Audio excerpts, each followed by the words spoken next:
Committee on Community and Economic Development, co-posted with the Committee of the Whole, will meet in person on Wednesday, April 30th, 2025 at 6:00 p.m. for the purpose of discussing the 2024 Haunted Happenings Report. This report be held in City Council Chambers, 93 Washington Street, Salem, Mass. 2nd floor. In joining us, we have several members of city staff. From the committee, we have Councilor Davis, Councilor Jerslow, Councilor Morcillo, and myself. I am not the chair. Councilor Watson-Felt will be here in just a few minutes. There's some scheduling conflicts. From the Committee of the Whole, we have Councilor Merkel, Councilor Cohen, Councilor Harvey, and then in Zoom,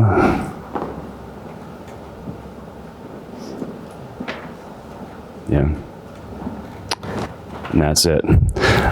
So I will take a motion to take a recess until 6:15, and then we'll come back and have the presentation at 6:15.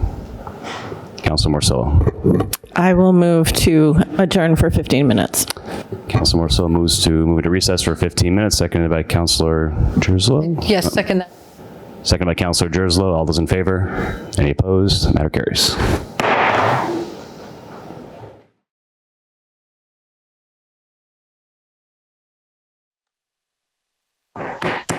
Good evening, everyone. Thank you for your patience this evening. I do have that. This one? Okay. Thank you. An advanced request for patience as this is my first committee meeting as chair. So appreciate everyone being here this evening. I believe Councilor Hapworth read off all of the legal language in advance of our recess, so we're just going to kick it off and get started. So with that, Jeremy, would you mind coming, or wherever you'd like to present from? Do you have a microphone over there? So we got a PowerPoint, and I'll kind of go through the PowerPoint, but the mayor will kick it off, and then we're going to have different departments come through. That's perfect. Thank you. Okay. You actually just reminded me. I did want to set the housekeeping for the session tonight. We're going to have a presentation, just like in past years. And in case anyone is this is your first year, just as a heads up, this is how this works. So this is a report to the council from the department heads and local stakeholder partners around our haunted happenings experience from last year. So this is the 2024 data review. The council will accept and receive this and file this report. And there is usually no immediate further action for the council. We will take public comment after the presentation and after council discussion. Thank you. Mayor, take it away. Thank you very much, Councilor. Good evening, everyone. So as Councilor Watson-Felt said, we're going to be sharing an update on last October in the Haunted Happening season.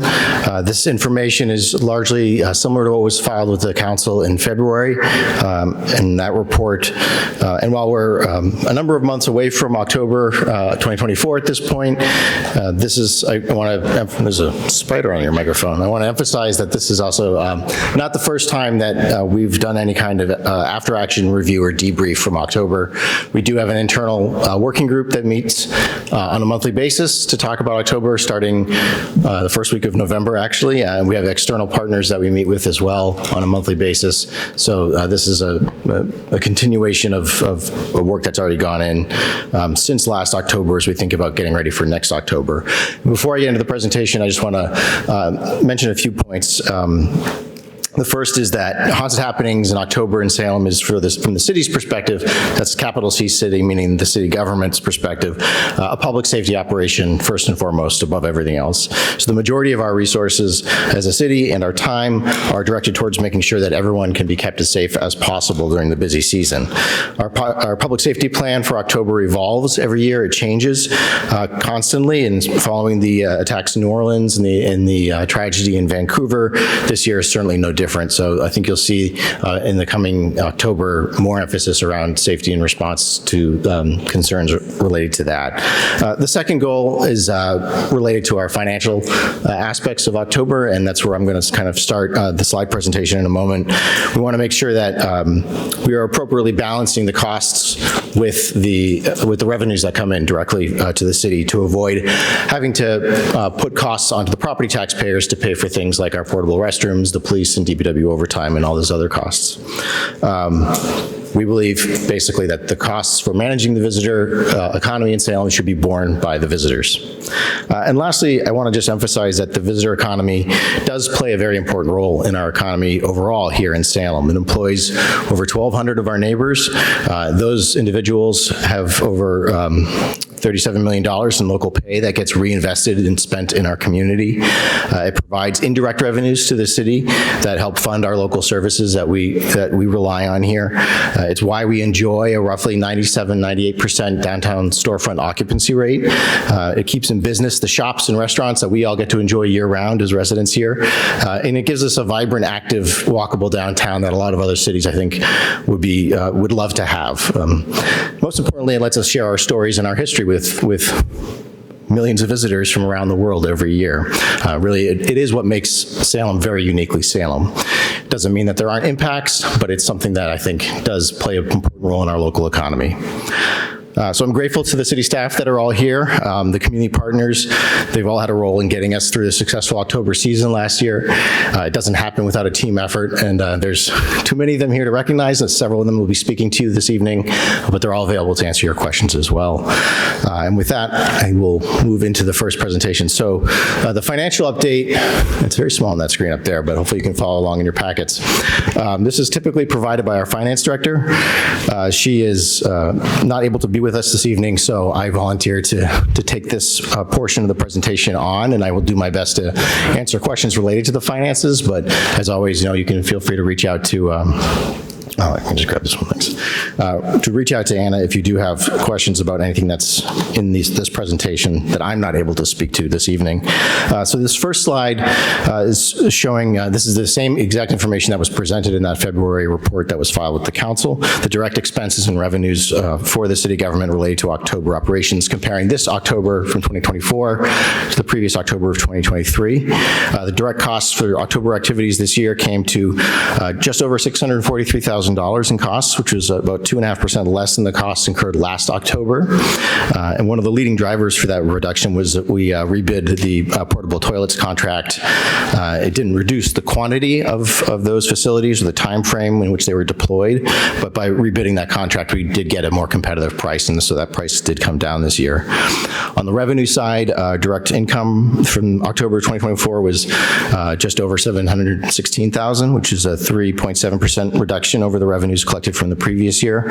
Most of our revenue sources saw some small measure of decline from the previous October. So overall, the net of direct revenues for this October past was $72,622, which is down about 14% from the previous year's net, which was just over $84,000. Do the next slide.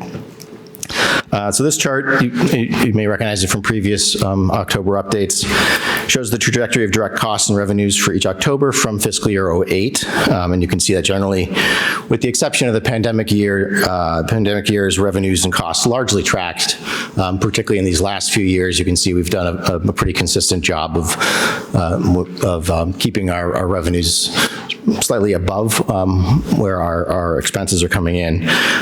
Next slide, please. But despite that, you can see that over time, that net is declining.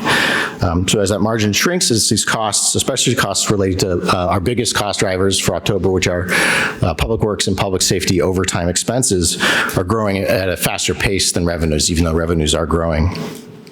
Generally, you can go back, I'm not quite there yet. And one of the things I wanted to emphasize here is, as we think about this coming October with our newly settled contracts with police and fire and AFSCME, that those overtime costs are going to be going up considerably. And so we're anticipating, especially as we're looking to probably put in place additional public safety measures that I mentioned at the start, that we are going to be in a position where in this coming October, expenses could be considerable, and we want to be cognizant of that. One more slide. And that's where the meals and room excise comes in. One of the reasons this presentation doesn't take place until after January is meals and lodging excise are reported by the state to the city on a quarterly basis, so we don't have the numbers for the October quarter until January. And so what this chart is showing here is that quarter, October, November, December, for the fiscal year past, where for that quarter in FY24, it was about a little over $1.4 million. In FY25, which is this past October, it was up by about $330,000, an increase of about 23%. And the largest driver of that increase was in lodging excise. The meals excise was pretty much flat from year to year. And the growth in lodging excise, which you can see on that bottom chart, that's the total combined excise going back to FY20. I'm not looking at the chart myself, but going to FY19, which was October of 2018. And you can see the impact of the pandemic year with the decline in excise generally, but you'll see that top section of the chart, that is the lodging excise share of the meals in lodging excise, and that did grow substantially over the last several years. And the reason for that is because of the addition of additional hotel rooms in the community, as well as the extension of the lodging excise to short-term rentals under some changes in state law that have happened over the last few years.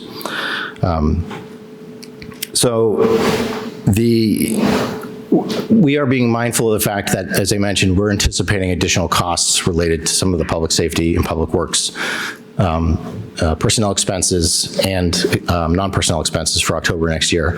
On top of that, we're anticipating the probability that if there's an economic slowdown, we'll see a decline in travel and tourism, most likely a decline in international travel as well. So when you balance those two things out, a decline in travel means fewer hotel or room lodging excises and fewer meal excises, generally coupled with larger expenses related to the public safety costs we anticipate incurring. And we get concerned about that margin between the direct costs and the direct expenses, and that's where we need to rely on additional support from these excises to kind of balance out those costs and ensure the lodging excise is 100% paid by tourists. And if we utilize that to fill gaps that we may experience, we don't have to ask the property taxpayers to pay for that public works overtime or that police overtime. It's being directly borne by the tourists who are here in a different manner than our direct revenues, but in a manner that is still consistent with that philosophy of not wanting the property taxpayers to have to pay for the tourism impacts. So that kind of concludes the financial presentation. I don't know if you want to just have us go through the whole presentation or okay. All right, so I will turn it over to, I think, Ashley from Destination Salem to talk a little bit about our visitor numbers.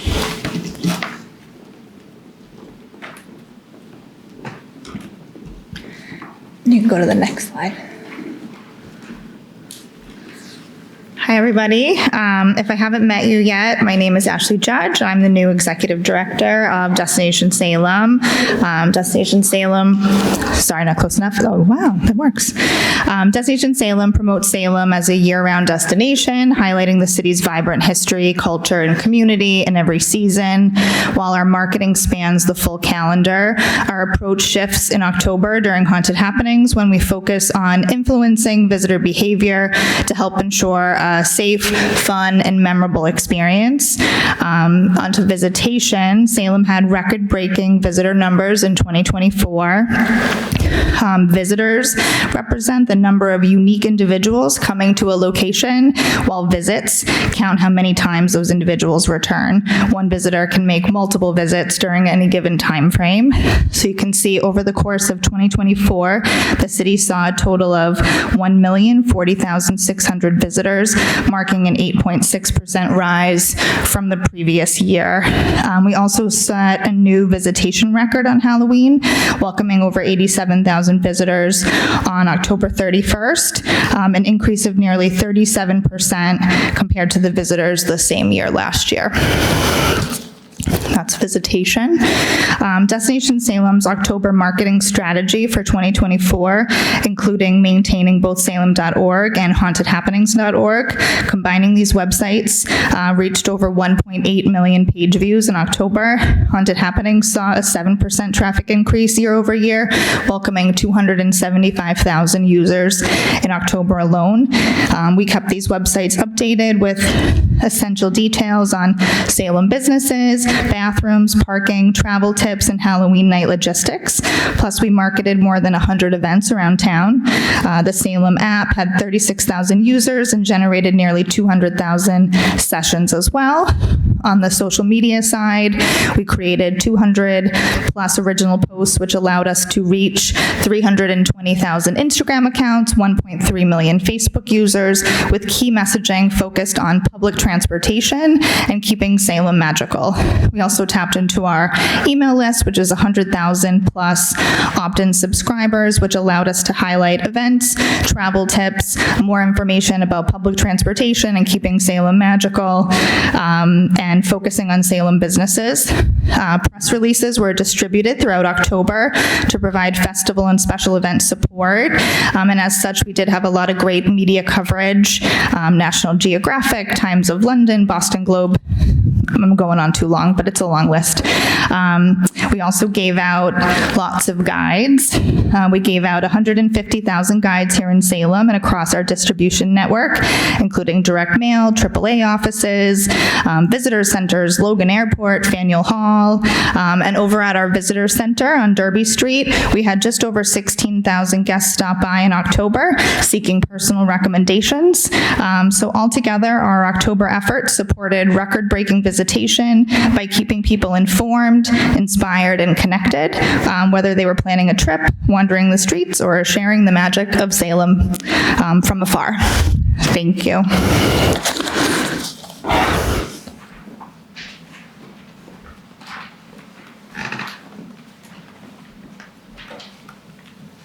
Hello, I am Christina Hodge. I've met most of you counselors, and I am the Assistant Transportation Director here in the Department of Transportation in Salem.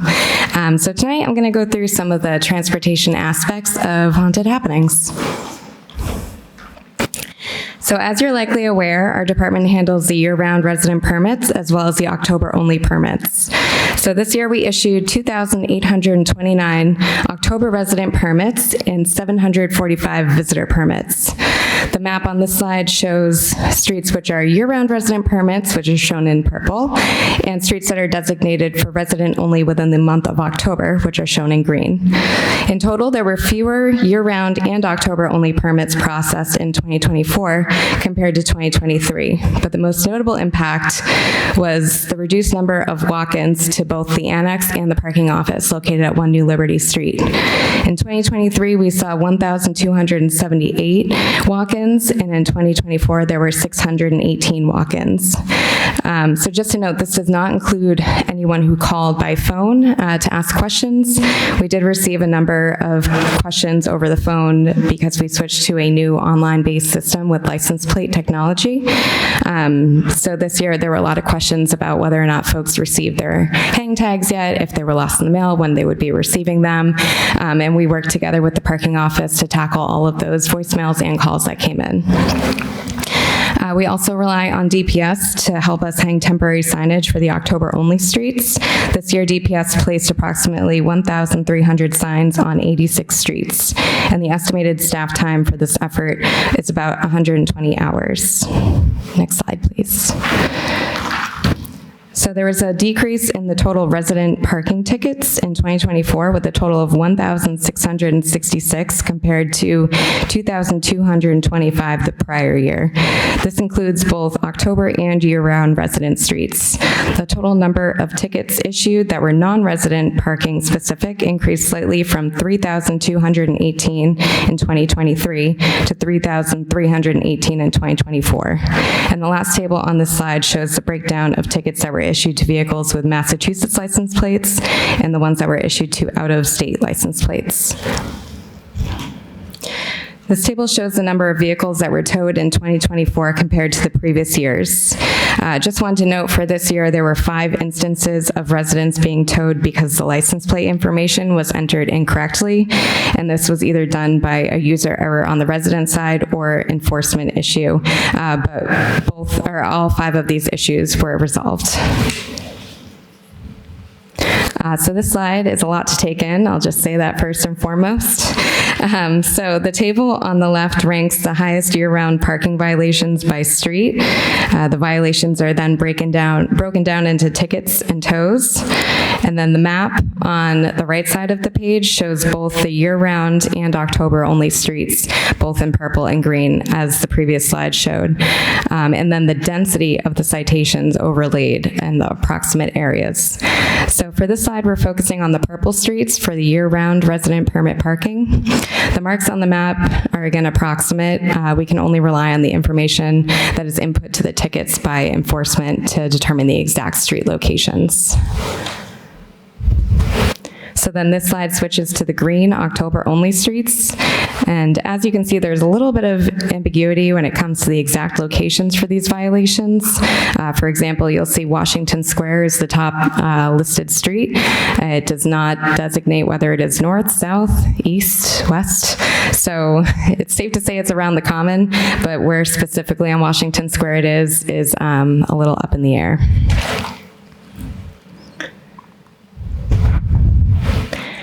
Again, this year we ran the satellite parking lot shuttle program for October weekends, Indigenous Peoples Day, and Halloween Day. There are two maps shown because for Halloween Day only, we had slightly different service. The Salem Hospital lot at 108 Jefferson Avenue was unavailable to be used on Halloween Day since it was a weekday and they rely on that lot for their employees at the hospital. And then the Salem High School lot, the hours were a little bit different than the O'Keefe lot. They started at 2 p.m. because the high school had a shortened school day. So just to keep everything clear as possible, we broke this out into two different maps to post on our website and then in coordination with Destination Salem to really help get the word out to the folks that were visiting on Halloween Day or on Halloween weekends and Indigenous Peoples Day. So for our shuttle program, for all the days where the service ran, there was a total of 21, oh my God, the spider's back. Whew. Do you see it?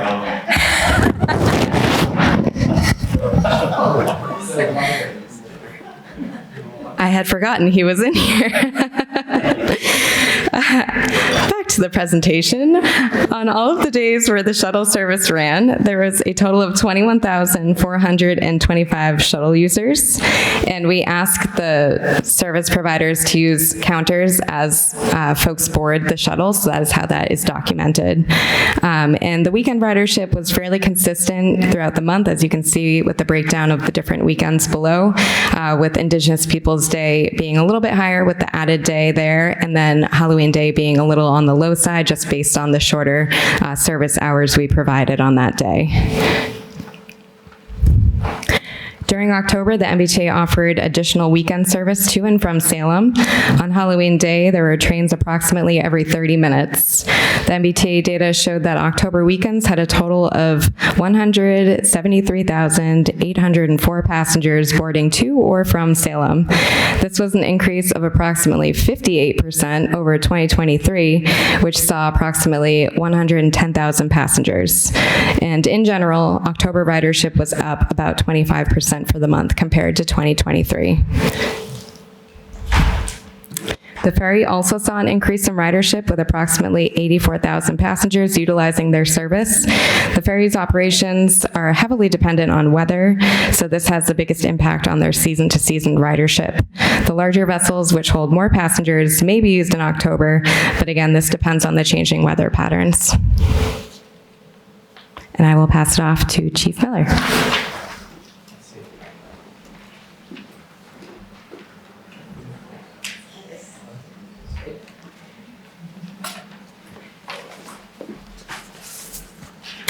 I'm scared of spiders.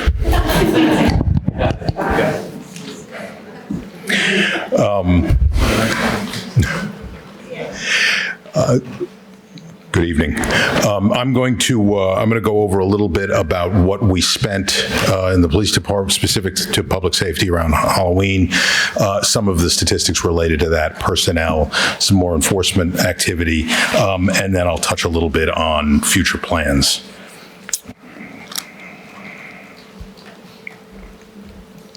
Can you come back one slide? If you look up that slide to the left is of the command center at the police station. I've talked in the past about the way we handle the very busy days in October when we in effect create a second police department, and to cover the downtown area. That way, the rest of Salem still gets adequate police service, and we don't spend all our resources where the majority of the crowds are. But we're fully capable of running a police department from that second unit, and that's run out of the conference center in the police department. It also houses the command staff from visiting units, NEMLEC personnel, state police personnel, federal agents who assist us in public safety mission. And along those lines, we depend heavily not just on Salem police officers, but NEMLEC, our sort of regional task force, our neighboring police departments, the Essex County Sheriff's Office, federal partners, including the FBI, the ATF, and the Federal Park Service, National Park Service, and of course the Massachusetts State Police.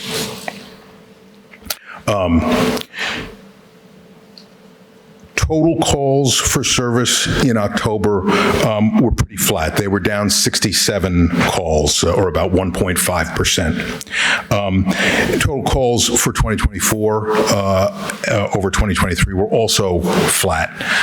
So while I think visitors are up, but the calls for service are pretty consistent. You can see those bars on the graph are, there's a lot of bar off to the left. So you're just seeing the very differences. Really, we're talking about, as I said, a 67 call difference from last year. Next slide. These are calls for service specifically on October 31st, and again, you can see that these are really statistically identical. One more. Next slide. Oh, sorry. Resident sticker parking enforcement. We changed this year, as Ms. Hodge mentioned, to a computerized model. But we feel that the decline in enforcement, by the way, this is just police department enforcement, not transportation division. We feel that the drop in enforcement was because there was a drop in violations. Certainly, anecdotally, officers observed simply fewer cars jammed into those residential streets. I think in previous years I described tow trucks, towing an out-of-town car out of a residential parking space and another car pulling into that spot while the tow truck was still visible. That really, we did not see that this year.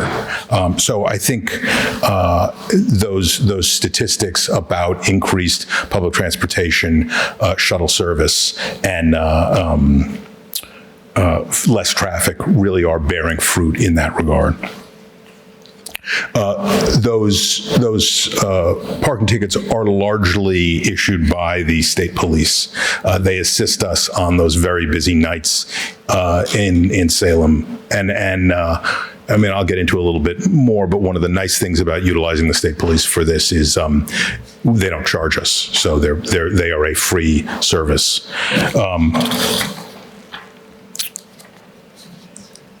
Is that tows? Okay, so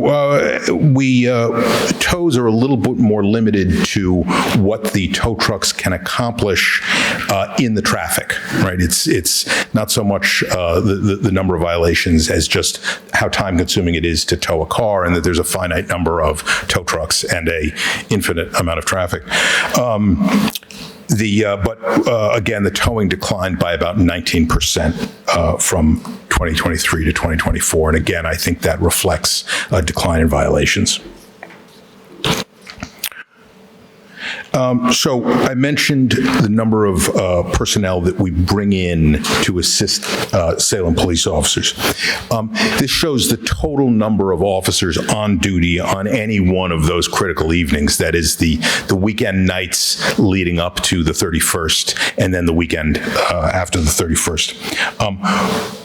It doesn't quite work to compare these numbers to last year on individual days because the days don't line up, so to speak. But I put in those two green bars you see are from 2023 on the ultimate Saturday, the Saturday before Halloween and Halloween itself, and you can see that we had an approximately 7% increase in personnel deployment over the previous year.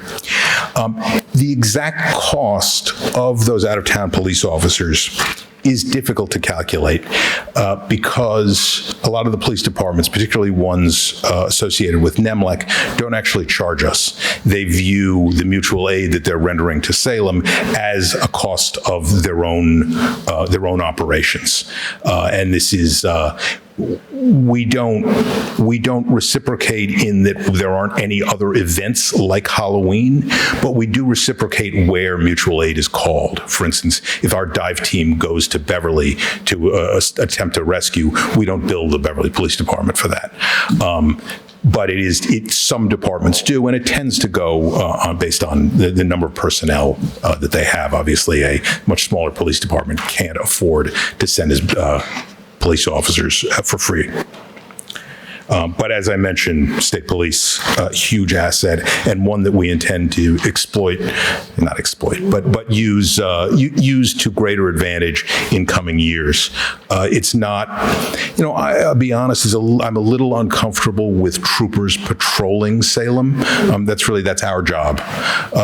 But where they can perform some of the other duties like the resident parking sticker enforcement. They have an excellent anti-drone unit that we use, counterterrorism plainclothes officers, a number of those bomb squad, a number of those sort of specialty units that really can't be found elsewhere.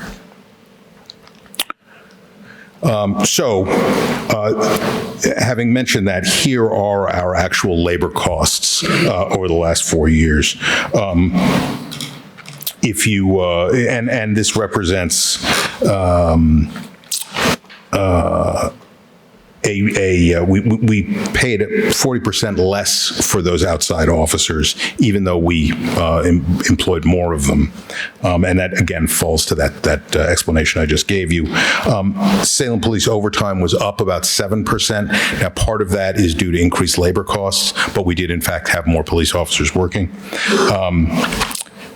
Miscellaneous expenses up 8%, and this all combined to increase our overall haunted happenings expenses approximately 2%.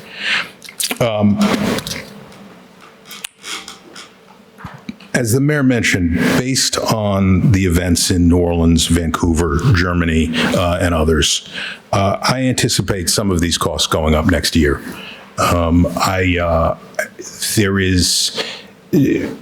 I do intend to use our partners, both federal and state, to try to increase the overall coverage of Salem. But there is no substitute for Salem police officers patrolling Salem. And so while I will also use NEMLEC and I will use our neighboring police departments, having as many Salem police officers on the street as we can field, I think is the right move, both for good police service and sensitivity, right? There's an unfortunate expression called an away game, when as a police officer you travel to another city, and the fewer away games we have, the better we are, even if we do have to rely on those outside officers. The nature of those greater costs and the greater measures I intend to employ this year will be across the board, but one of the most important ones, one of those lessons that we learned from New Orleans, is that we need to secure those frozen areas better. Those areas that we designate as car-free, you are safe to walk in the street here, really need to be better protected. There will be other areas. It's not possible to protect every pedestrian in Salem, every person who comes here to celebrate Halloween. But those areas where we're implying that you're safe, I believe we need to make harder, so to speak. Thank you. Turn it over to my colleague, Fire Chief Valentine.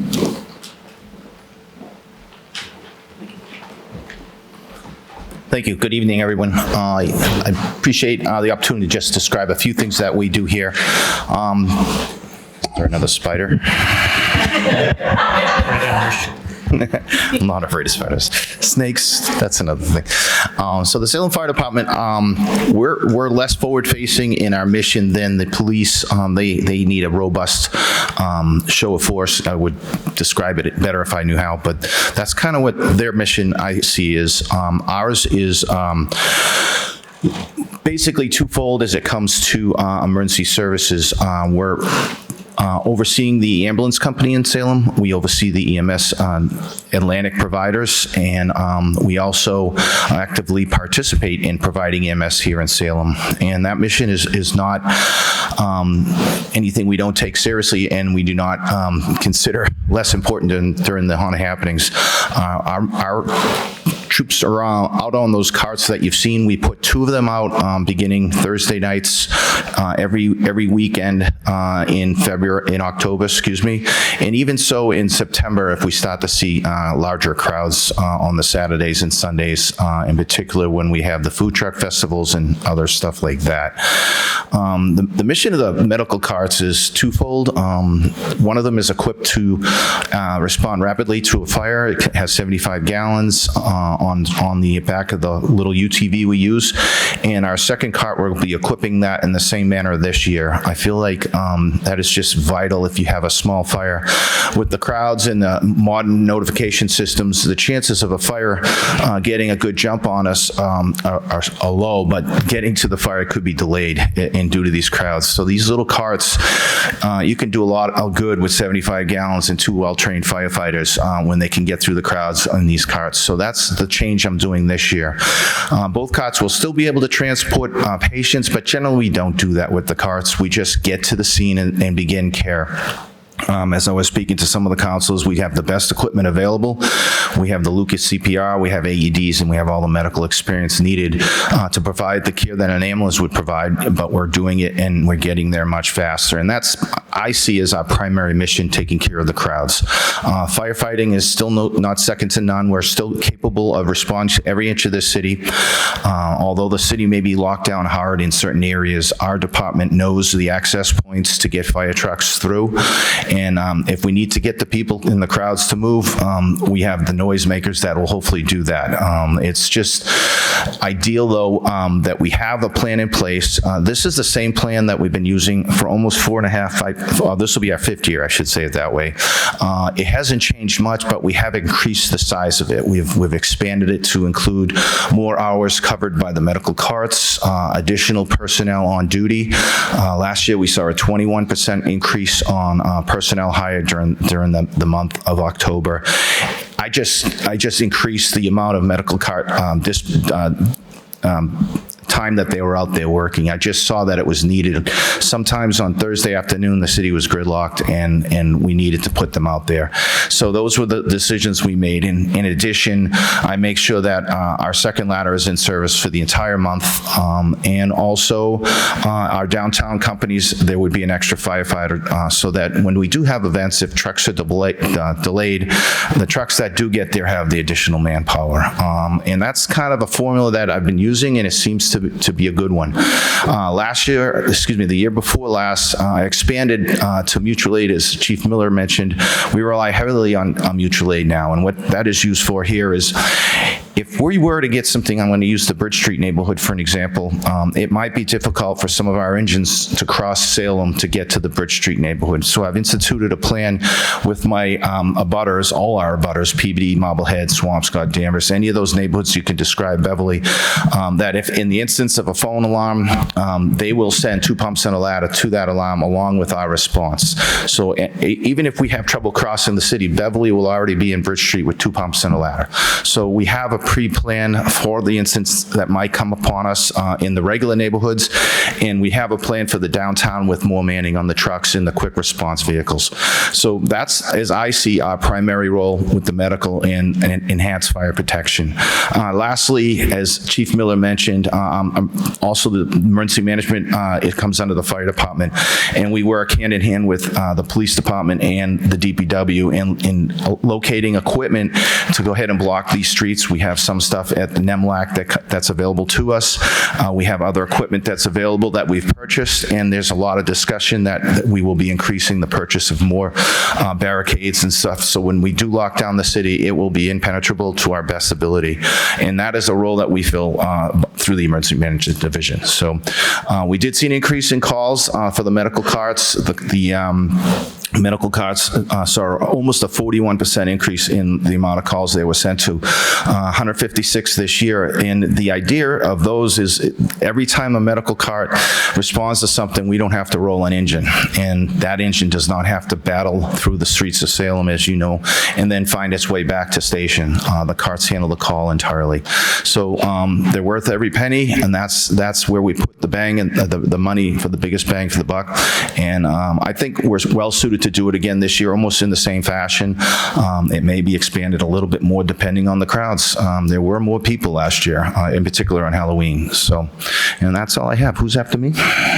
Jeremy. Thank you, everyone. Sorry, Chief, before you go, could you just let the public know what NEMLAC stands for? Oh, God. Or the other chief, either one of you. Northeast Emergency Management. Help me out. Northeast Massachusetts Law Enforcement Council, NEMLAC. Northeast Massachusetts Law Enforcement Council. Separate from NERAC. I should have said NERAC. And you should have said NERAC. Yes, yeah. Which is another council of regional responders. Yeah, they are under MEMA. So my misspoke. Thanks. Okay, I inferred that's what that was, but for the public's reference, it's always good to know. Thank you, Chief.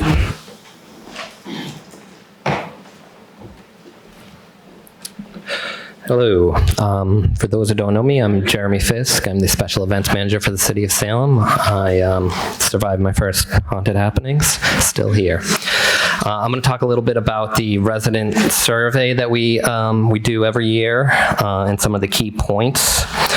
One of them that we heard quite a bit about is the notifications on road closures were ranked a lot higher this year than 2023. A lot of that has to do with the My Salem app that will send direct road closures to people's cell phones. In terms of the traffic and the sort of the road closures in general, people were pretty torn between 2024 and 2023. 42% said it was worse, 24% said it was better, and then 34% said the same. One of the new things we did implement this year was the amplification ban, and there 68% of residents had somewhat positive to positive view on this ban. More residents ventured downtown in 2024 compared to 2023. Keep in mind, 24% of the residents that took the survey live downtown. And overall, the residents' impression of haunted happenings was slightly more favorable this year over last year. Let me go to the next one. These two graphs, the left is just our general city management during haunted happenings, which was mostly very good, good, or fair. And our right side was the events we hold, basically starting in September, and most of those were overall positive on both the management of the downtown and the type of events featured throughout haunted happenings. One thing I did want to bring up this year, we asked in the resident survey about switching from fireworks to end Halloween to a drone show over the North River, and 52% of residents are in favor of switching to the drone show, while 22 are against it. Based on the fact that the condo over on that side of the river now is going to be occupied in Halloween, we're probably not going to be able to do fireworks, so I think it's going to be a drone show this year.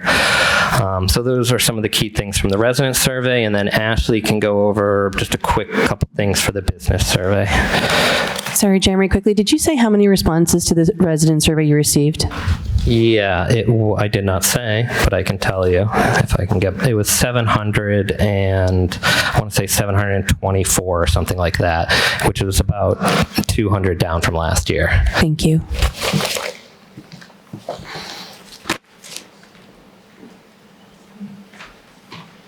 Hello, I am still Ashley.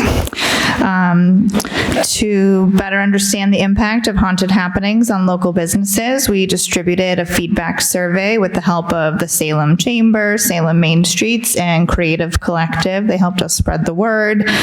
We had 45 local business owners respond. We had a strong overall business satisfaction with haunted happenings. Nearly 3/4, 73% of respondents rated haunted happenings as good or very good, showcasing business satisfaction. All ratings trended in a positive direction from the previous year.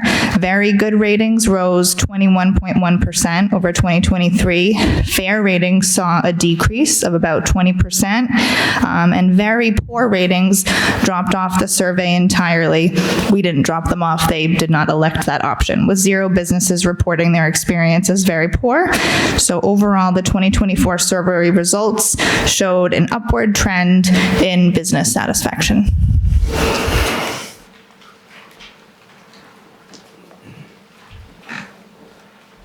And that wraps up the presentation part of it.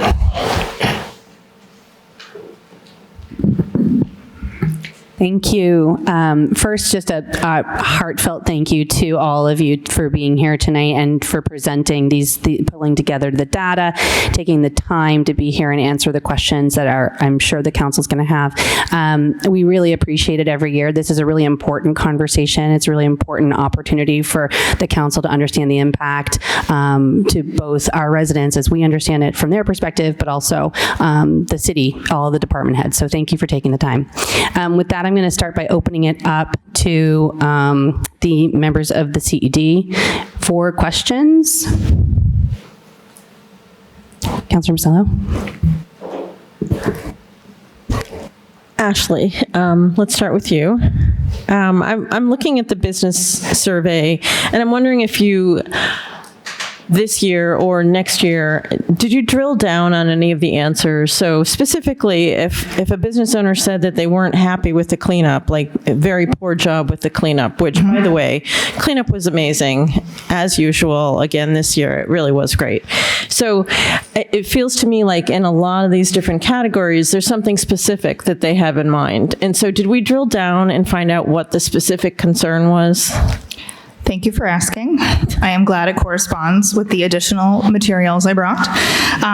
Yeah, we looked at the patterns amongst the people who were less happy. Over half of respondents, 23 out of 45, did mention parking as a challenge. So things like lack of parking for PM shifts, Parking and traffic caused stress for visitors who didn't plan ahead. 37% of respondents highlighted crowds or overcrowding and long lines. These are other quotes, like the question of the season was, where do we go to escape the crowds? Even with tickets, people were overwhelmed by the sheer number of visitation. Restrooms came up as folks who clean those restrooms. We promise we're doing our part. But a third of the respondents noted inadequate restrooms as their concern. Staffing was about 20% of those that were less than happy, mentioning staffing shortages or burnout as a key issue. About 17% of them talked about street performers. And then the last kind of pattern that jumped out was about 11% talked about competition and non-local vendors or competition affecting local businesses. So those were like the major patterns that jumped out from those that were not as happy. So I guess what I'm looking for is, as it relates to the city, like competition, I can't do anything with, right? There are long lines, I can't do anything with that either.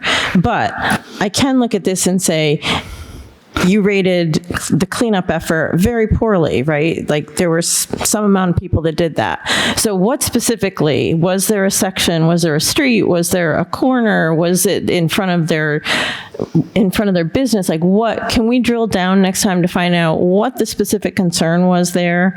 Again, with public safety, those are pretty good. But again, if they rated it as poor, what was the public safety issue that they had that they were noting when they filled this out? What was their grievance there?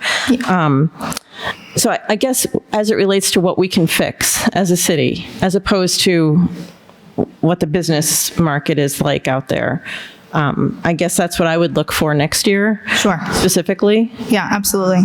Yeah. Okay. Chief Miller. You didn't mention any arrests this year or how it compared to previous years. So this year we made 3 criminal arrests and 3 protective custodies, which is consistent with previous years. I mean, those numbers change by 1, 2, 3, and 4 numbers, but really, I mean, the first year I was here, which was 2021, I think we had 15, but even that's within a statistical ballpark.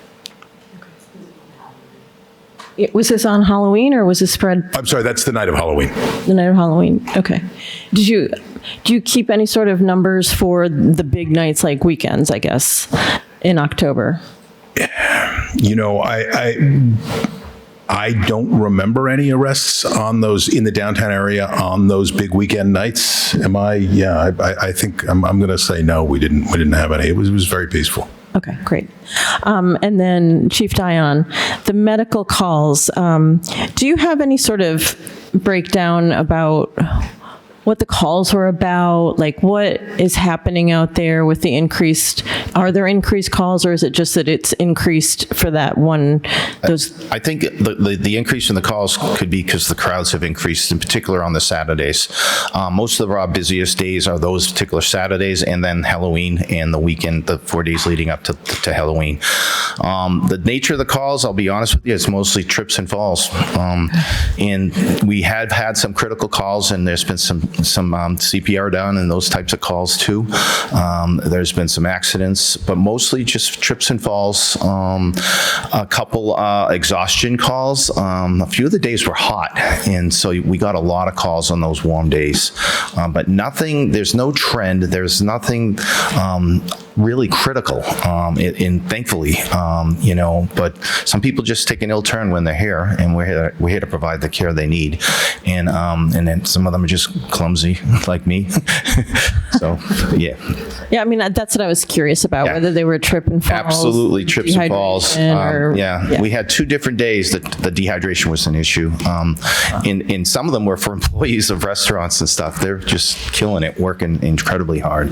And there is burnout. We all experience it in our staffs and so forth. And it wears the crews down, including the city crews, the DPW, the police officers. Everybody's grinding away, and so that's it. Though there's no real pattern. There's nothing that jumps out. Okay, perfect. The last one is Christina. Sorry, I'll be gentle. The decrease in the shuttle bus costs. Just curious about that because it seemed like it was the same number of weekends, I think, as last year, but it seemed like we were spending less on the shuttle bus. I know that for at least, we also run the Universal Steel lots, and I know we lost, I think, another day in October, because last year we ran the weekend that kind of bridged into October, I believe. I think it was like the end of September, and October 1st was a Sunday, so we did run that weekend.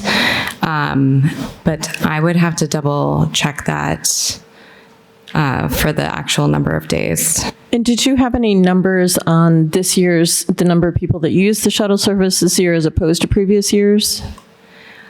Off the top of my head, I want to say that last year was around 18,000, but we did not have a solid count for Halloween Day, so that was approximate.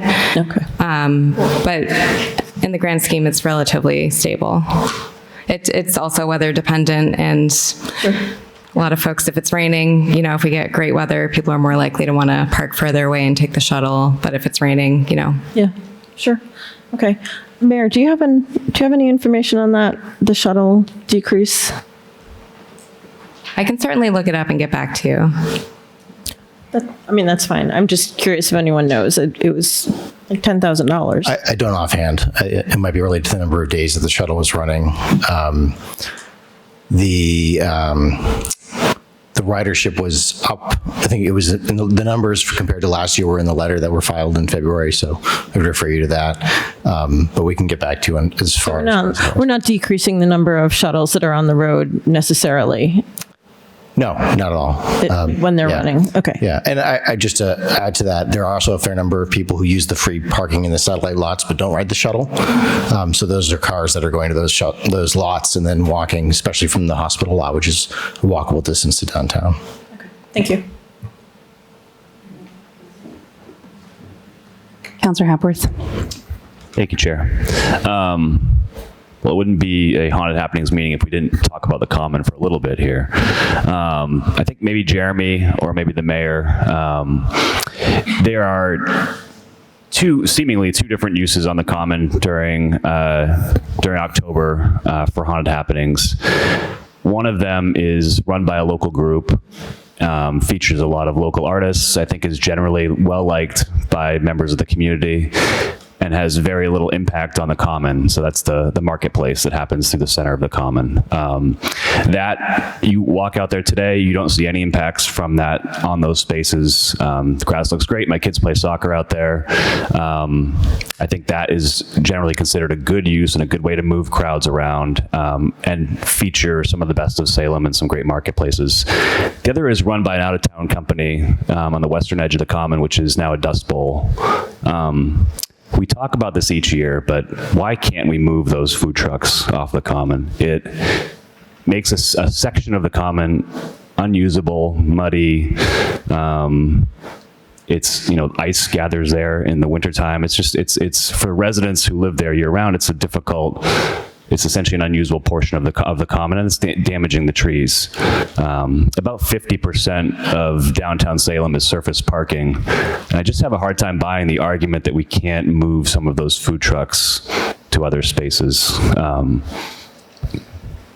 Councillor, point of clarification. Do you mean the food truck festival or the Fiesta food truck? Sorry, not the food truck festival. Thank you. Which generally is actually not a problem if it's not just tearing down the fence. But generally not a problem on the food truck festival. It's the Fiesta trucks that park for in the majority apron. of. Yeah. Yep. Thank you. Go ahead, Jeremy.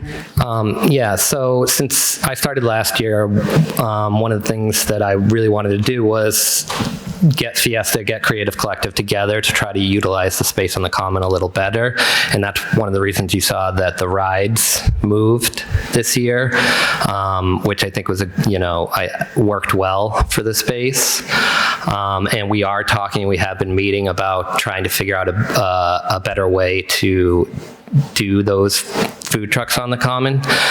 We utilize the outside, the Washington Square outside of the common for a lot of the vendor market flow, especially coming in, and then so the staff that needs to park somewhere. So putting them right out there wouldn't be, I don't know if there'd be enough room, but we are in discussions about trying to figure out a better flow. So I guess I'm just talking about just the food, like the fried Oreo food truck, those like, I don't know, 5 or 6 food trucks, whatever it is there that Fiesta brings in and parks there for the entire year. Why can't those go somewhere else? Like you could take a third of the Church Street parking lot, you might lose 30 or 40 parking spaces, which in the grand scheme of things, I don't know if that's impactful, or any number of spots. There's other places I think that a food truck could go. I guess that my question is, why does it have to be there? Why couldn't the Salem Common be for the Creative Collective Marketplace and for the Kitty Carnival and some of the rotating events that come through there? And then the more permanent one, why can't that go into a surface level parking lot? I mean, I don't want to speak for Creative Collective or the vendor markets, but I think it works well with those two together, and how many people go to the common and the volume there in comparison if we put it at a lot or put it outside. And keep in mind that a big chunk of our revenue does come from the percentage we get from Fiesta and Creative Collective. And like I said, we are working together to try to figure out maybe a better flow on the common for those things for this year. Thank you. I think that I think we do the same thing year after year, and I think we can all see the impact that it has, and I think that there's a few weekends out of the year that we need it, but then the city of Salem needs it for the rest of the year. So I think if it's going to cause this permanent damage, going to destroy trees and cause grass not to grow in that spot, I think we should continue to look for other spaces to use that. Another question for either the mayor or maybe Jeremy also. We talk about the economic impacts of haunted happenings and the fact that this is becoming, the breakdown is becoming more and more difficult for the city in terms of what we're spending on and what we're bringing in. Sort of an age-old question that we talk about is sponsorships, or in some way monetizing what is now an internationally recognized thing that happens here in Salem once a year, haunted happenings. Have there been explorations into haunted happenings sponsored by Pepsi? There is international recognition of what happens here, and I feel like we could do a better job, or we could monetize that in different ways. Thanks, Councilor. So first I'll say, we are constantly looking for ways to generate additional revenues off the visitors to help support those costs. So there is a matter before the council now around a parking surcharge for private property that's used for public parking purposes, so we can generate some revenue off that. We are planning this October to have a small charge for the shuttle service, not for the parking in those satellite lots, but for the shuttle, so that will offset the costs for the shuttle. So that will kind of come off the table in terms of a cost center that we're concerned about. And then just constantly aligning, make sure that our fees that we charge for city services, whether it's a health department inspection or a licensing process, that those properly reflect the cost to the city for providing that service. We did, like I mentioned at the start, settle some contracts that increased personnel costs, and we want to make sure that the fees that those personnel are now providing, if they're taking in a half hour to process a permit for someone, it's going to cost more to the city than it did last year. And so that cost should be borne by the person requesting the permit, not necessarily by the taxpayers of the city. So we're looking for ways to kind of do that. The topic of sponsorships has been discussed, and Jeremy might be able to speak to it a bit more. We do want to be cognizant of not crossing a line where it seems like we're overly commercializing what happened here. I think I'm personally very sensitive to people expressing concerns about the perception that the city is profiting off of a real true tragedy that happened, and not wanting to kind of continue feeding into that belief that people might have, while also recognizing we have very real costs to manage, the very real impacts of 1 million people coming into our city, and any opportunity we have to responsibly export that onto other sources than taxpayers. I think we need to explore that. I don't know if you want to touch on that. And just again, we are having those conversations now. I don't think they ever took place before, but they are happening now. So we'll see where it leads. Yeah. Yeah, just one more question. Actually, two more questions for Chief Miller. We talked about the drone show replacing the fireworks, which I think will make some people happy. Is that in combination with the loudspeakers? Is that something that you feel is going to allow people to move forward? Because I think people downtown may not see that drone show. So I'm just that's a tentative plan. As I think you're alluding to, the audible nature of a fireworks show is kind of a nice punctuation point for the evening. So we're looking to replicate that in some way, whether it's with the loudspeakers or, we discussed the possibility of cannon fire, but I think that's been dispensed with. So yes, loudspeakers. wisely dispensed with, I think, probably on that one. Okay, but we think potentially the loudspeakers that we heard, was it last year or the year before? I don't know what first. Yeah, so along those lines, we have switched vendors. We feel that the new vendor product will be much more successful than the previous one. Okay. And then finally on, we have a tour bus ordinance coming down soon, it looks like. But on the tour buses, could we commit this year that for anytime we have a hard barricade up, like a truck or something, or a Jersey barricade, that we'll have an officer or somebody stationed or a volunteer stationed on the barricade leading in? Just want to ensure that we're not allowing tour buses essentially to get through there. I'm well aware of the issue you're talking about. I don't think I can commit to having an officer at every barricade, but where those critical spots are, where the tour buses are creating problems, yes, I think that is a priority. Okay, so I think we need to allow cars through, obviously, but the tour buses are the problem that we want to solve for there. Thank you. Good. You guys were timed exactly the same.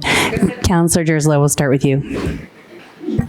Thank you, Councilor Watson-Felt. I think this would first go to Chief Dion.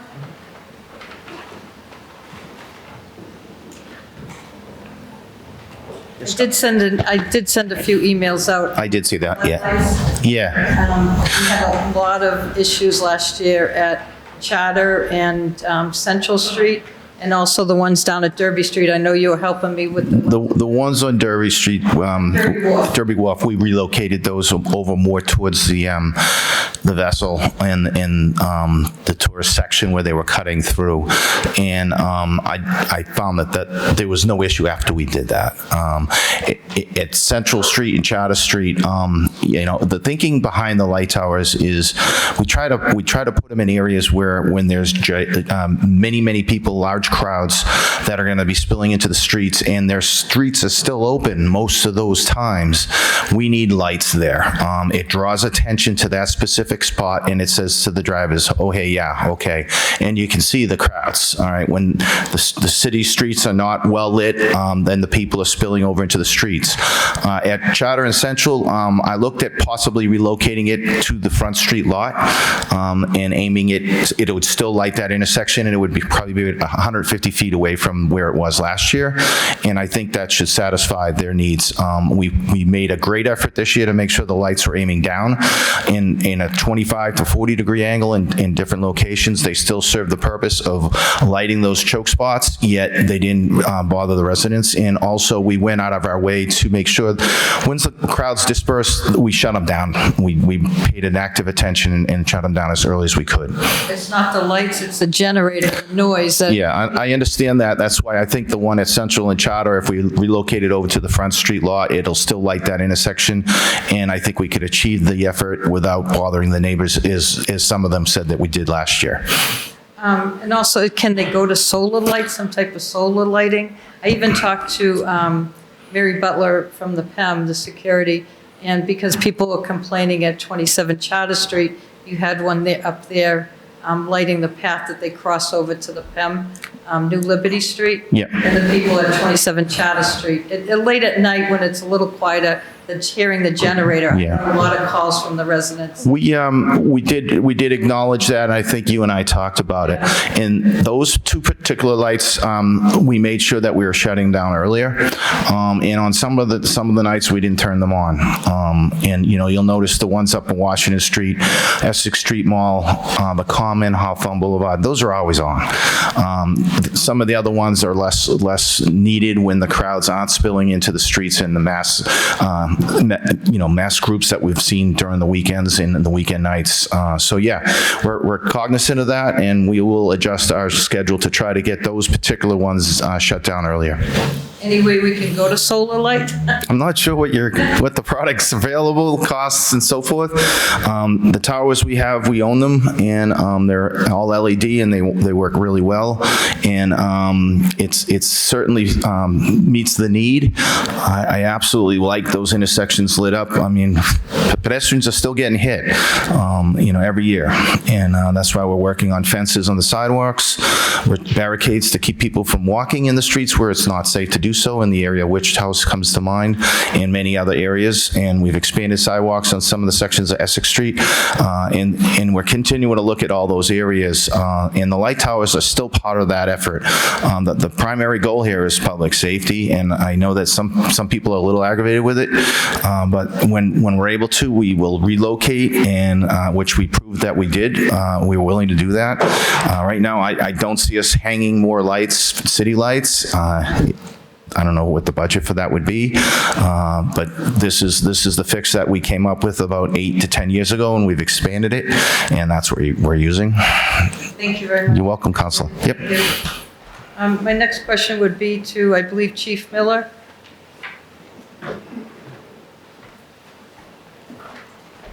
Chief, I got a lot of complaints of residents on Central Street that the closure of Charter Street, people can't get down to the residents can't get into the old police station, in the back of their parking lot. They felt that the road closures were too early in the day, even way before Halloween, like weeks before.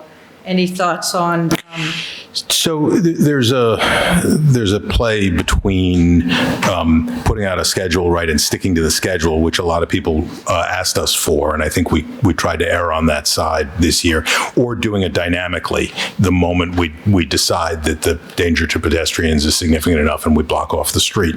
I think that we can try to be more sensitive to those days when a road closure is not necessary, but we got we get similar complaints when nobody knows when it's going to close down because nobody knows when the pedestrians are going to get to that point. That being said, as I alluded to earlier, I think there will be more closures this year because of the overall safety and the issues, the incidents that have happened nationwide and worldwide. So where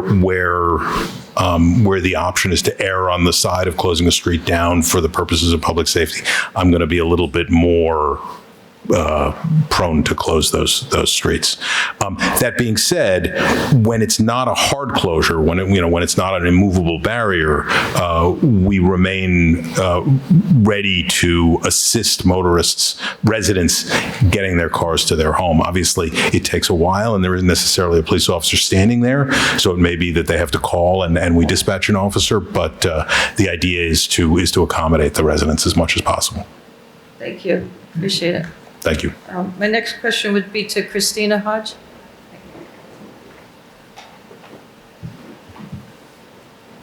Just a quick question.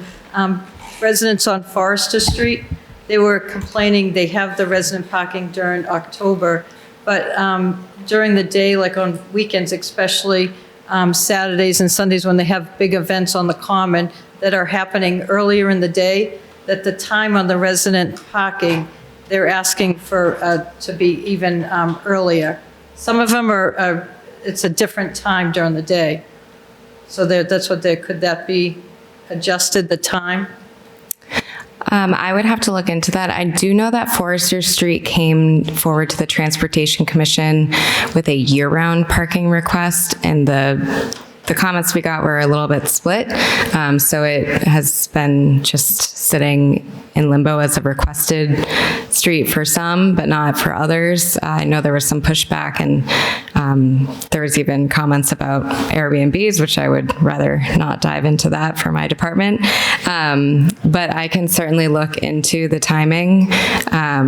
So it was an issue with time of day for the October Yeah, starting. they're saying that the events on the Common are actually earlier in the day than what the time is on the parking. So they're finding that they can't find any parking. They go out in the morning shopping, they come back and there's people parked there. Okay. It was a timing issue. Okay. Thank you.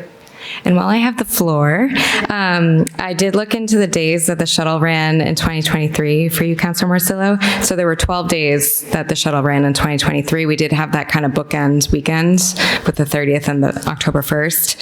And there were only 10 days of service in 2024 because we lost that sort of leading weekend. Thank you.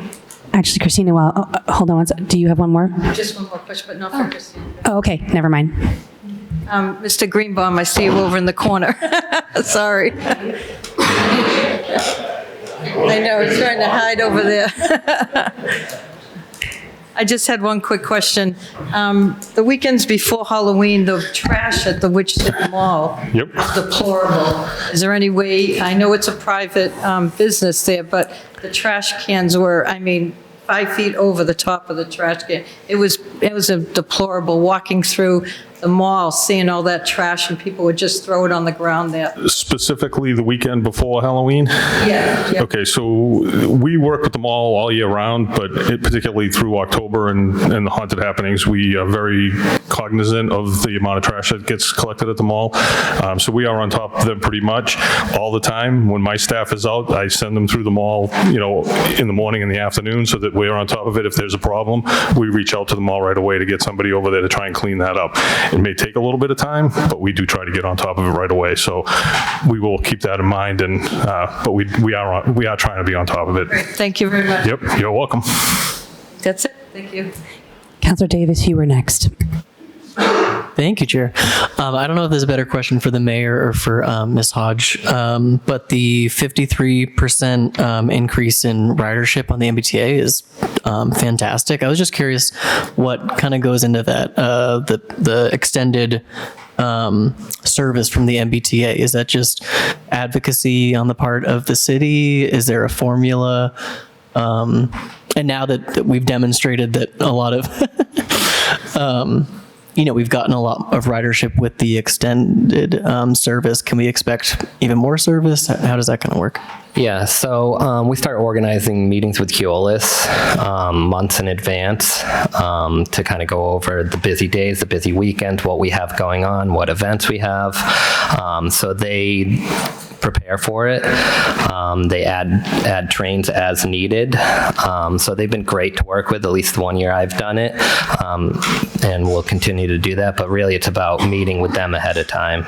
So I start organizing meetings 3 months ahead, and they're weekly Friday meetings. So, Jeremy, could you please tell the crowd who Keolis is? Keolis is the one that runs the commuter rail. It's the company that runs the commuter rail. And so is that 53% increase a helpful kind of data point for conversations this year? Yeah, definitely. I think those numbers came from Keolis. So they're aware of that. But of course, we're going to talk about that once we start that conversation. Thank you. Yep. Counselor, is that it? Okay, we're going to open up to questions and comments from the Committee of the Whole now, and I saw Councilor Cohen's hand was first, actually, when Councilor Davis was still slated to speak, so we got a backlog here. It's going to go Cohen, Stott, Merkel. Thank you. I thought that Councilor Merkel had raised her hand in the beginning, so I'll defer. Yeah, because I have a question for someone who left briefly. Okay, we're going to skip it. We're going to start with Councilor Merkel. Take it away.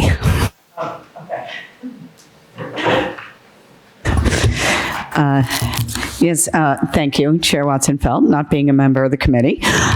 This is for our police chief.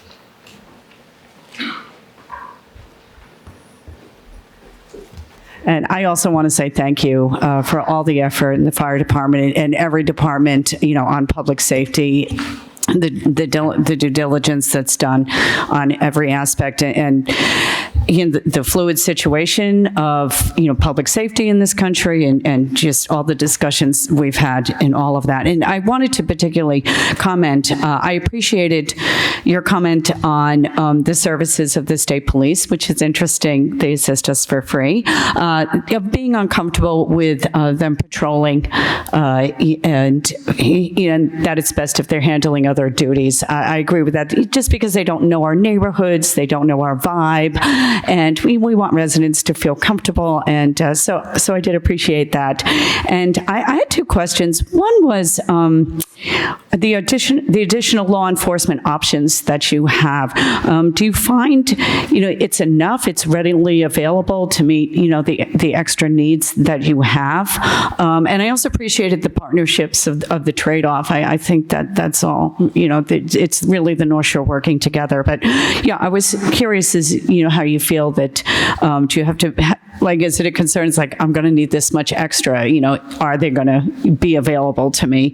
And also, interesting, when I moved here 14 years ago now, and I'm right downtown, the first thing on my radar was emergency vehicles getting through, and I've definitely seen, less congestion downtown, in connecting the dots that we've gone over tonight. Did more transportation options result in the fewer parking violations?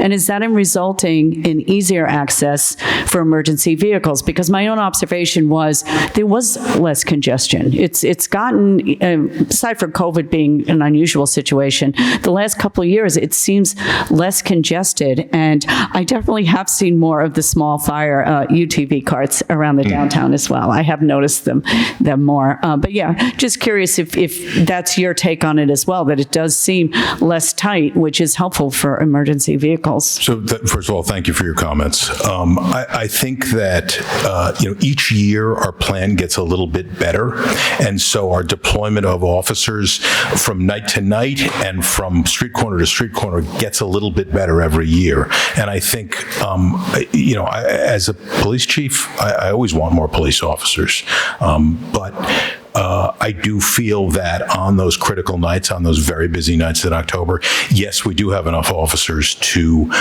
handle the crowds and to promote public safety. Obviously, I talk about the things that keep me up at night, range from just a regular car accident, but one where pedestrians are involved, to things that blend into the realm of terrorism.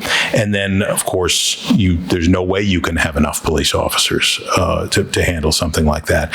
But I think it's to the great credit of the planners in the police department, Captain Lasalfo and Lieutenant Lubis, who, as described before, begin planning on November 1st for the next year's haunted happenings, where the plan gets better, is very good, and one only need listen to the radio during those critical nights to see how quickly the calls are handled. So I think we are well policed on those nights. In terms of the overall congestion, I think it has gotten better. I think the residential parking it bears witness. Just the increased ridership and despite the increased crowds is proof of that. And to get back to Councilor Davis's question about how we affect that, I think it's a constant reminding the media anytime there's an opportunity to speak to the press in the months leading up to October. I know the mayor and I try to repeat, please take public transportation. And, people don't always listen to me, but they do in this case. And it is I think it does improve things in a variety of ways, but emergency vehicle response is one of them. Yeah, one more comment to follow up that. I think the city really has done a good job pushing out that information in general. Please take the train and alternate transportation and information about the shuttles. I think that is really getting out there, and I think it's made a difference. Thank you. Thank you. Councillor Stott. Thank you, Chair. Not being a member of the committee, apologies for having all get back up and down. My questions be for Ms. Hodge at the Traffic Department. Transportation Department. Regarding the shuttle lot, I did hear that there would be, do you know about the fee? Actually, this might be for the mayor. You mentioned a fee next year possibly for that. I was wondering if there was more information provided for that. And if that would, if you think that might decrease the ridership on the shuttle, how kind of the balance of that is being discussed. Yeah, so those details are definitely still being worked out. Every year we go into an agreement with the lots. So we go into an agreement with SSU to be able to use their lot. So there's conversations that are had at that level. There's also the conversation about staffing and the exchanging of money that has been happening.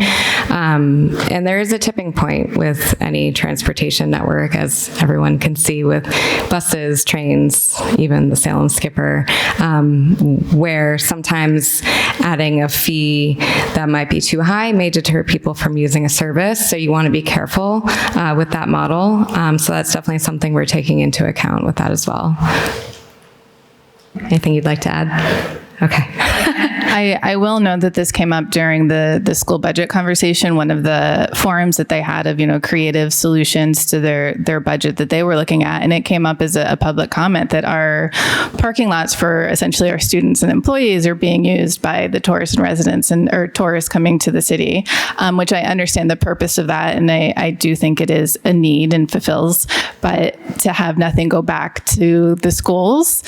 So perhaps when you're looking at staffing, that could be a creative solution. The volunteer groups within the schools are a giant force that can be reckoned with. And also they're very familiar with the process and the situation in the parking lot. There were also comments about trash left behind by those visiting. So it's definitely, I think, something to think about when we're, having those conversations to continue along that.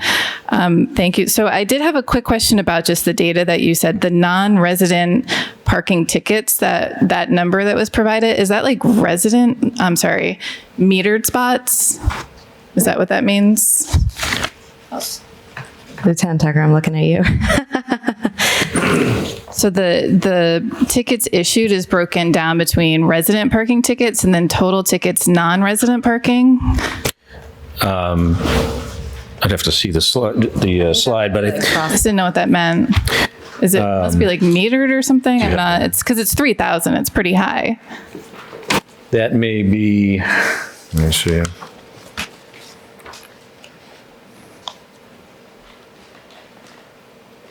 I think the way it's phrased, the way I take it is the top row would be resident parking violations, and then non-resident parking, not meaning non-residents. That would be like meters and things like that. Meters. Yeah. Okay, that's pretty high. That's always, yeah. For the fact that our meter revenue went down, but the ticket, so maybe they just weren't paying the meters.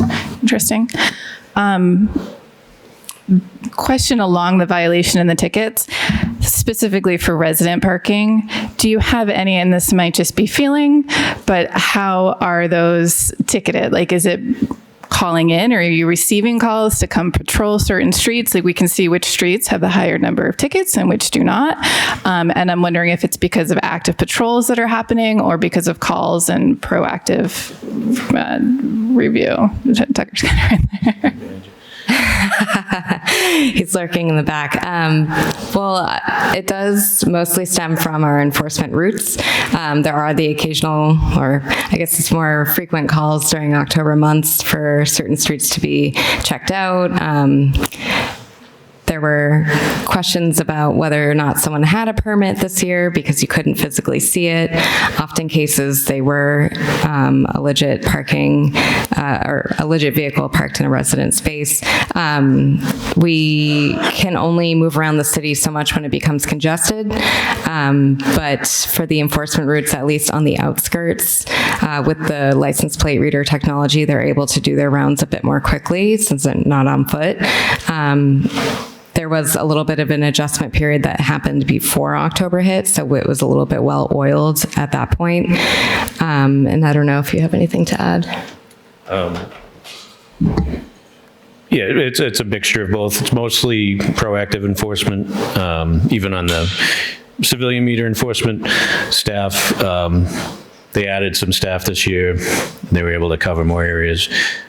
And then when we come online at our given time, they can focus more on meters and things like that. So the parking department will sometimes they'll get the complaint, the telephone complaint, and sometimes we'll get it, and we'll respond to those. We have, we'll maintain a list. We break up into areas just so we don't have to crisscross the downtown, and we just try to proactively hit each street multiple times during the night and respond to the complaints. Great.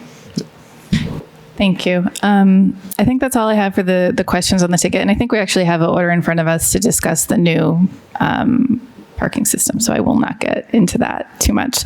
I will just more make a comment. Also, kind of repeat what my colleagues have said about the MBTA usage being up. Walking home every day, saw that. And I think it's not just the usage too, but just seeing the lines of the people queuing up to get into the train went down the entire entranceway. It was impressive.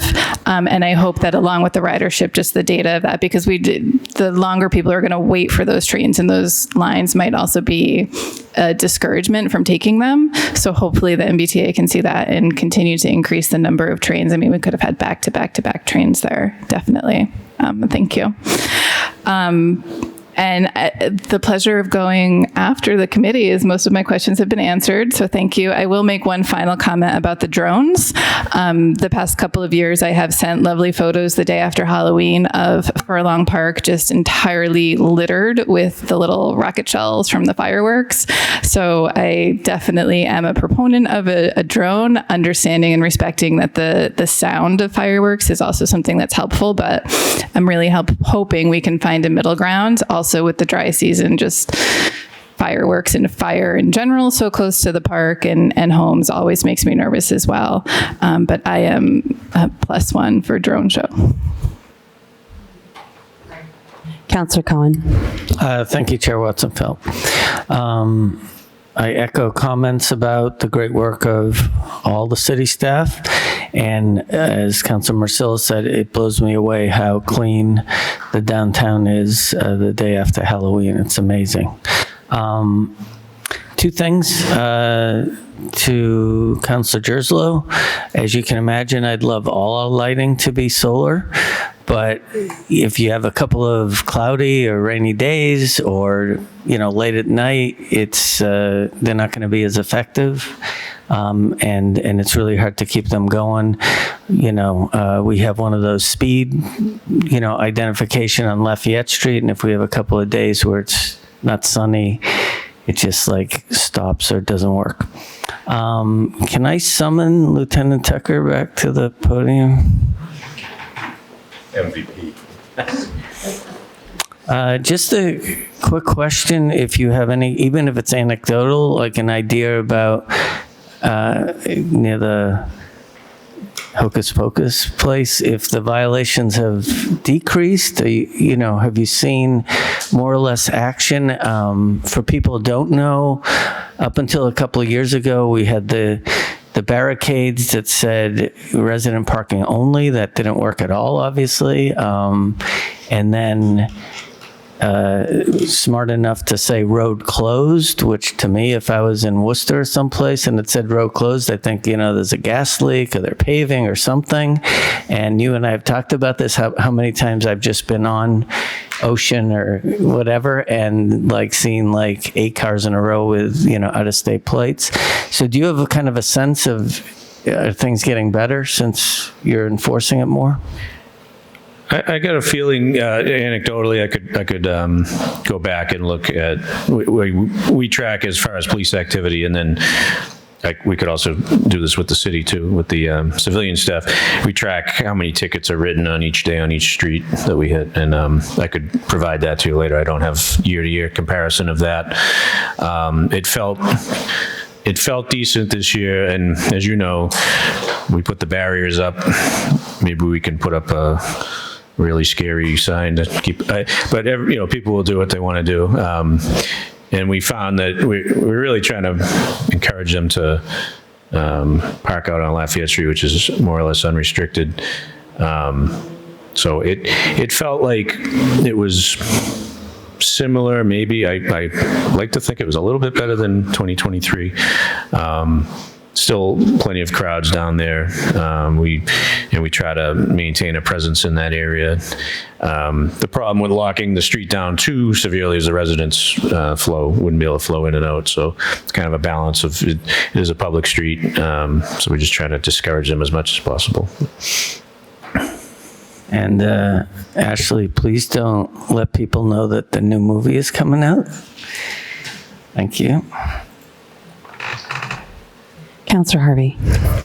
Thank you, Chair, not being a member of the committee. I guess this question would be for either Jeremy or the mayor.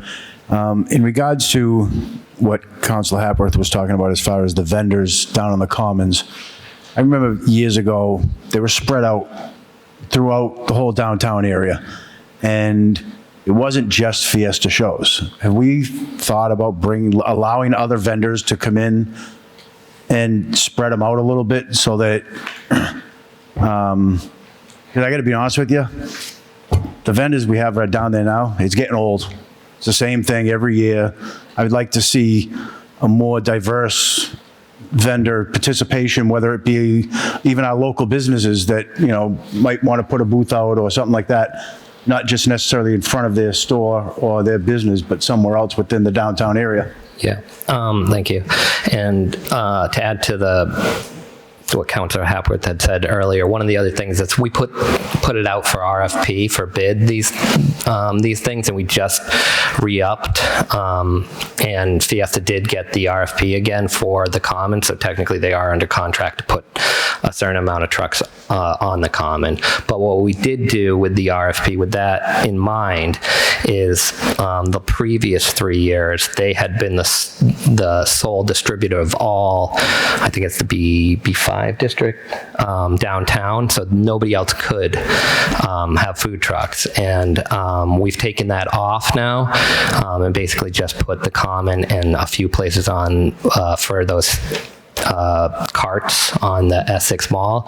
So that places like, Derby Square that Creative Collective will now have, and basically anywhere else around town, if we figure out a way to do different food trucks, locals, over at Charlotte Fortin, we can now put whatever food, that either the city wants or Anthem wants to do. So that was the idea of taking them off as the sole provider for all of downtown, so we can utilize that.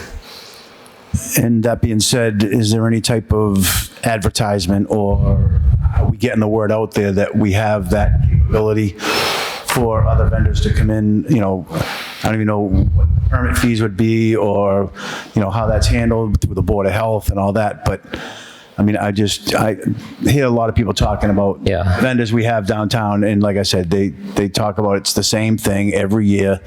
So trying to get some other people in, I think, would be a good thing. Yeah, and to add to that, like, I've had conversations with Fiesta about changing stuff up and bringing other food trucks in and local food trucks into their RFP, which they did a little bit last year, and hopefully they will again this year. Creative Collective and Anthem and other groups are aware of that, so hopefully they'll bring some others in. We've had a little discussion about food trucks around the city and how we could do that, but that's still a work in progress. But we're allowing those other entities to be able to do that now, so. Thank you. Yep. All right. I think that's everyone on. Oh, Councillor Merkel, and then it's my turn. Thank you, Chair Watson-Feld. Not being a member of the committee, and super quick, I also want to cast my vote in favor for the drone show. Thank you. Okay. Jeremy, I have a couple of questions specifically on Fiesta, since we are on them right now. How long is this new contract for? 3 years. So it's another 3 years. Yep. How long has Fiesta been our primary contract holder on the Common? I don't know the exact number of years off the top of my head before my time. Okay. I'm very excited to hear that you have removed that portion around their control of the B5. I think it's a huge problem historically, so I'm really excited to see what other opportunities are opened up now for other local vendors. Has Fiesta Shows ever been charged for the damage caused to the Common from their trucks? Not like specifically for any, like they pay a common fee and they pay into the Parks and Rec and they pay for repair, but not like, hey, like for example, you brought up Food Truck Festival when that truck knocked over a portion of the fence. That was dealt with individually, but I don't think they've been charged. I'm specifically talking about Fiesta. Right. I mean, they pay into the common fund and they pay for repairs on the common. So when you say they pay for repairs on the Common, is there a process after haunted happenings every year when the trucks and vehicles are removed that there is an assessment done of their specific allotted space and then a charge to them for damage done to that specific allotted space after the end of the contract year? I will allow Ray to talk about that. Thanks. Hi, Ray. How you doing? Good, how are you? Short answer to that, yes. We do a pre-inspection of the Common at the beginning, watch loading, making sure that everybody uses the outside of the carts, make sure that the setups are done in a way that we could. And especially afterwards, we do go over, we make notes, and then we add them to our vendor that we go out to bid to have the Common restored. We review those notes with them. And then you charge that back to Fiesta, whatever those charges are, to repair? We submit fees to the Common Replacement Fund or the Maintenance Fund, and we draw those funds out of those for that purpose. So Fiesta is not being directly charged for damage they are directly causing to the Common that we are then paying out of pocket for? Fiesta Shows is charged and makes a deposit into the Common Maintenance Fund, which we utilize for that purpose. Okay. And do you think that that's a fair and balanced number of investment versus the cost of repairs after haunted happenings is over? That is a great question. I don't have that information for you because I'm not in charge of those funds. Yeah, no, that's okay. I'm going to look to the mayor for that. I would like to have an understanding from Anna on what's going into that maintenance fund from our vendors and then what's coming out, and specifically around Fiesta Trucks' usage of their delegated space. Thank you. I have a couple other questions. I'm also a pro vote for the drone. Big time. I love that. Let's do the drone show. Can't wait. A request to the mayor and all department heads who prepare presentations for our council and for the public. There are a series of color and design best practices for colorblind accessibility, and I'm requesting that whether it's a program through Rahina's department or it's something you all want to do on your own through the mayor's office, that you look into those best practices in design and make sure that anything that's being presented to the public and to this council is colorblind accessible. Thank you. In February, when we received the letter, Mayor, I may not remember if you had included at that time a breakdown of the expenses. I feel like in past years we had a better sense of what the cost of the porta potties was, what the cost of public safety was. I know that you raised this year, as is always the case, right, that overtime and public safety are our largest, like, you know, humans are always our largest cost on almost any budget line. But without the breakdown, I'd just be curious to see from a percentage perspective what we're really talking about. Do you have that by any chance? Yeah, so I'll direct you to page 3 of the letter. Public safety overtime and expenses increased by 2.9%. Public works overtime and expenses increased by 5.6%.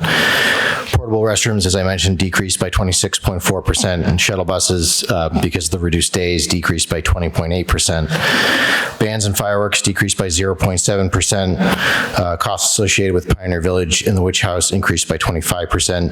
Health department inspections costs increased by 16.2%.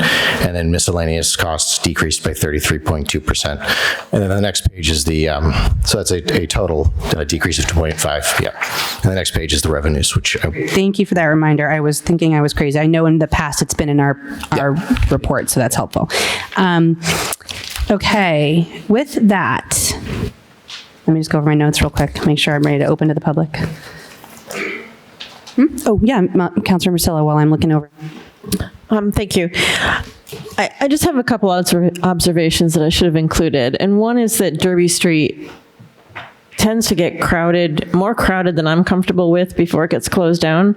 And I think it's because people are waiting in line at restaurants, and so the sidewalks are blocked and people are in the street. And I witnessed something last year that, like, I was really terrified by a car coming down the road with so many people in the middle of the road. And really, the road should have been closed. And I know you're going to do, more of that this year. And I know Derby Street is an important street, but like, there were just way too many people on the street. I think that comes back to that play I was talking about, where we want to wait as long as we can,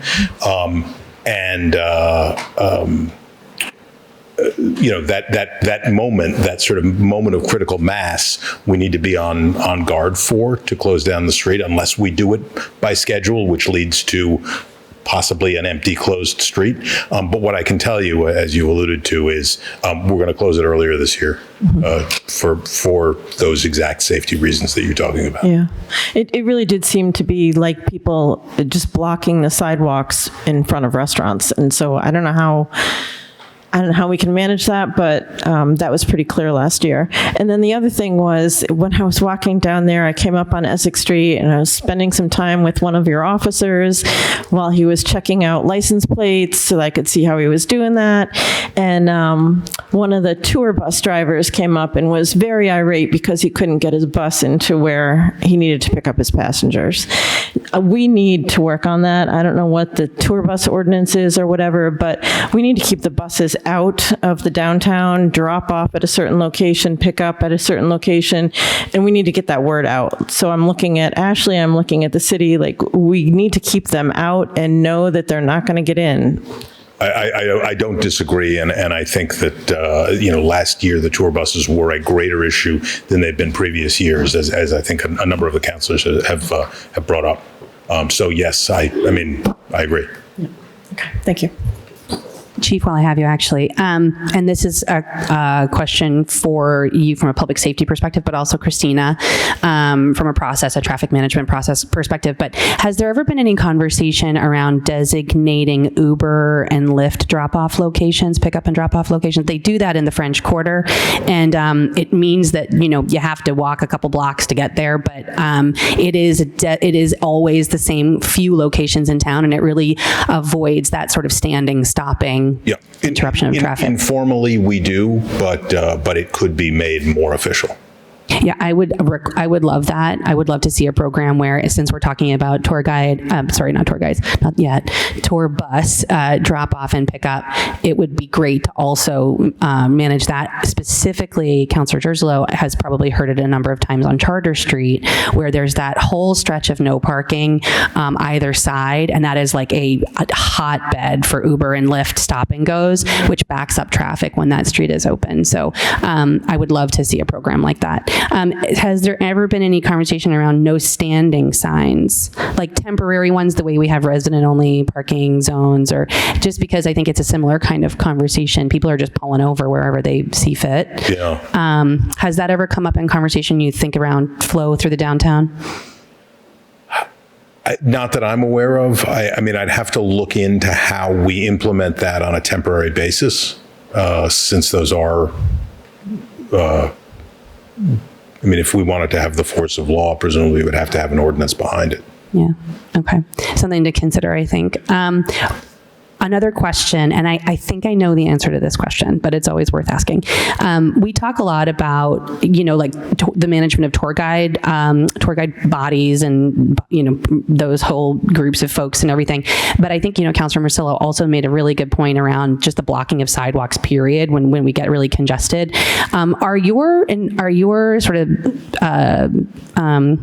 beat cops, I don't know what else to call them, but those out in the street walking the streets, are they also fully informed on all of what Sergeant Ball's team is and can enforce based on what they see if they happen to be standing there? So they are fully informed, and Sergeant Ball sends out regular bulletins about that sort of thing, but that's not as effective as having a dedicated group. Absolutely. For that. And this year we added an additional officer, Pat McMiniman, who was, I think, an unqualified success So we're certainly going to repeat that and maybe add an additional officer to that specifically for reasons like that. I love that. Thank you so much. This next question is for Christina. And it's a quick one. You could probably just yes or no from where you are. Were your numbers inclusive of the PD's traffic enforcement numbers? Because I know Chief, he reported out the PD specific, and it made me wonder if they were also rolled up into Christina's or if they were additive. I'm fairly certain that they are inclusive because all of our parking tickets are processed by the parking department after we issue them. So I believe that reflects the total effort. Okay.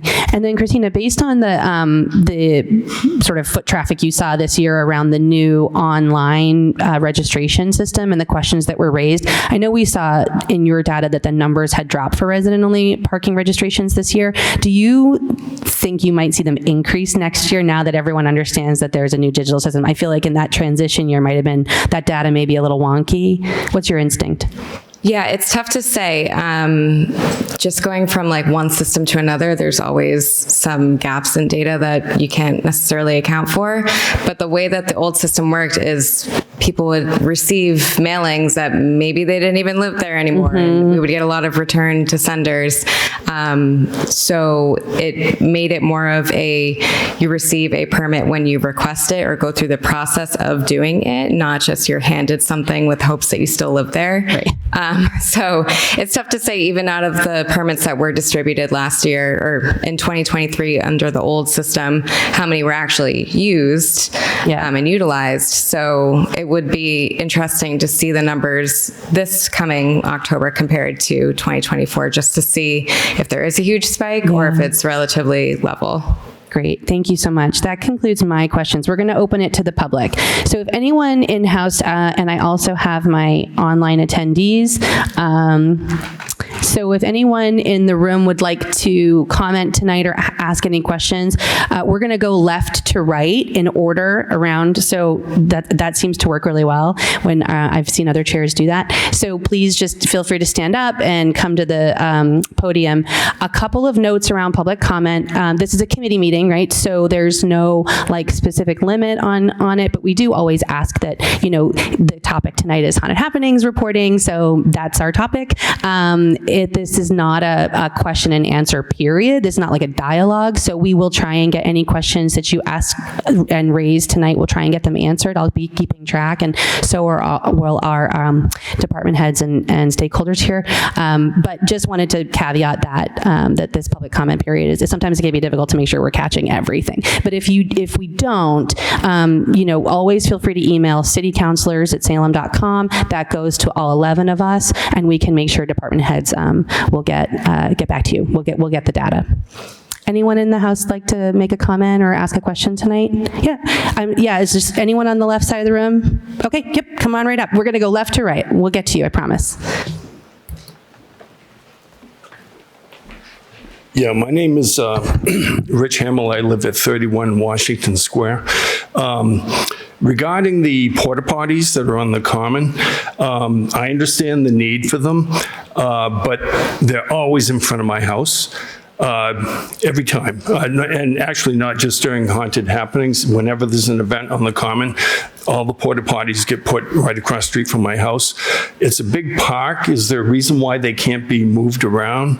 Or there's even areas of the common that aren't in front of anybody's house, like where the arch is, where Winter Street intersects. Maybe they could put them there, but I don't care that they're in front of my house sometimes, but they're always in front of my house. And the other thing I want to bring up was the damage that's done during the Fiesta shows. And there's two sections of the fence that were damaged this past year. I don't know if it was from that, but I don't feel confident they're ever going to get repaired.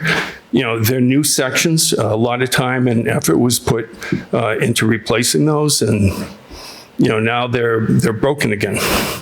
And sure, Fiesta shows might get billed for it, but why isn't the work getting done? Yeah, and one other thing, I heard from some of my neighbors that people were being fined this year for renting out parking spaces on their private property. I'm just curious what the motivation was behind that. I have 2 spaces. I don't rent them out. It's not worth my time or trouble, but it just seems kind of petty that people were being penalized for, especially when they're inconvenienced for the whole month, just to make a few extra dollars.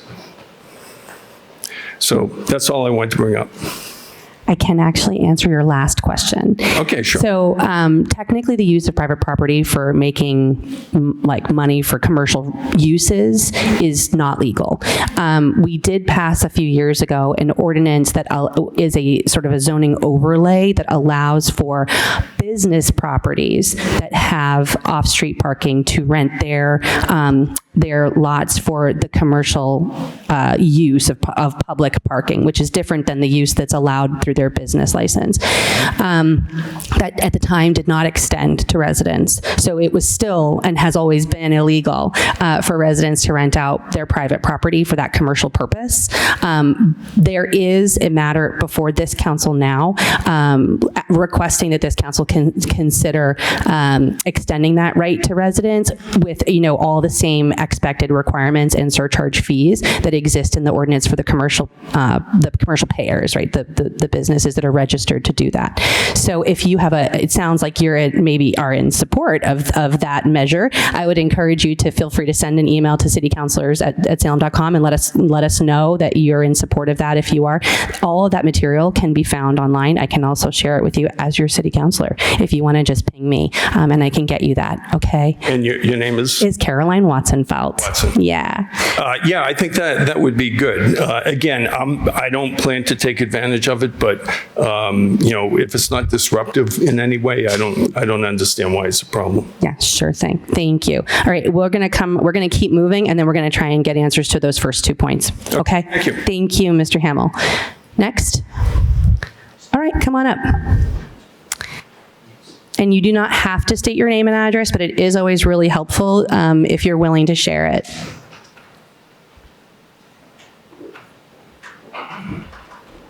Hi, I'm Victor Oliveira, and also live at 31 Washington Square, so guess who I came with today?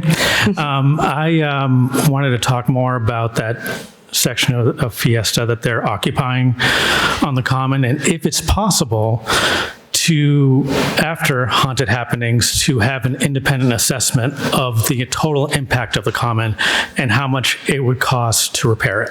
Because I think that cost is really important to know. In all these metrics, the long-term environmental impact of those activities on the Common, I mean, we're talking year to year now. We're talking about things that happen immediately, but what about, again, the trees 2 years down the line, 5 years down the line? And I think an independent assessment would be really helpful to know. Thank you.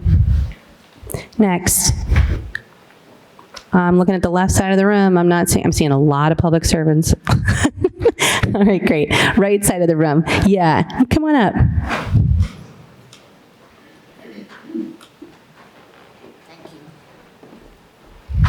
My name is Lois Ferraresso. I live at 315 Essex Street, right across the street from the Ropes Mansion. And there's been a lot of work that has been done over the years, and it's happening right now, to try to make it safe, because there is a phenomenal amount of people who come to Hocus Pocus.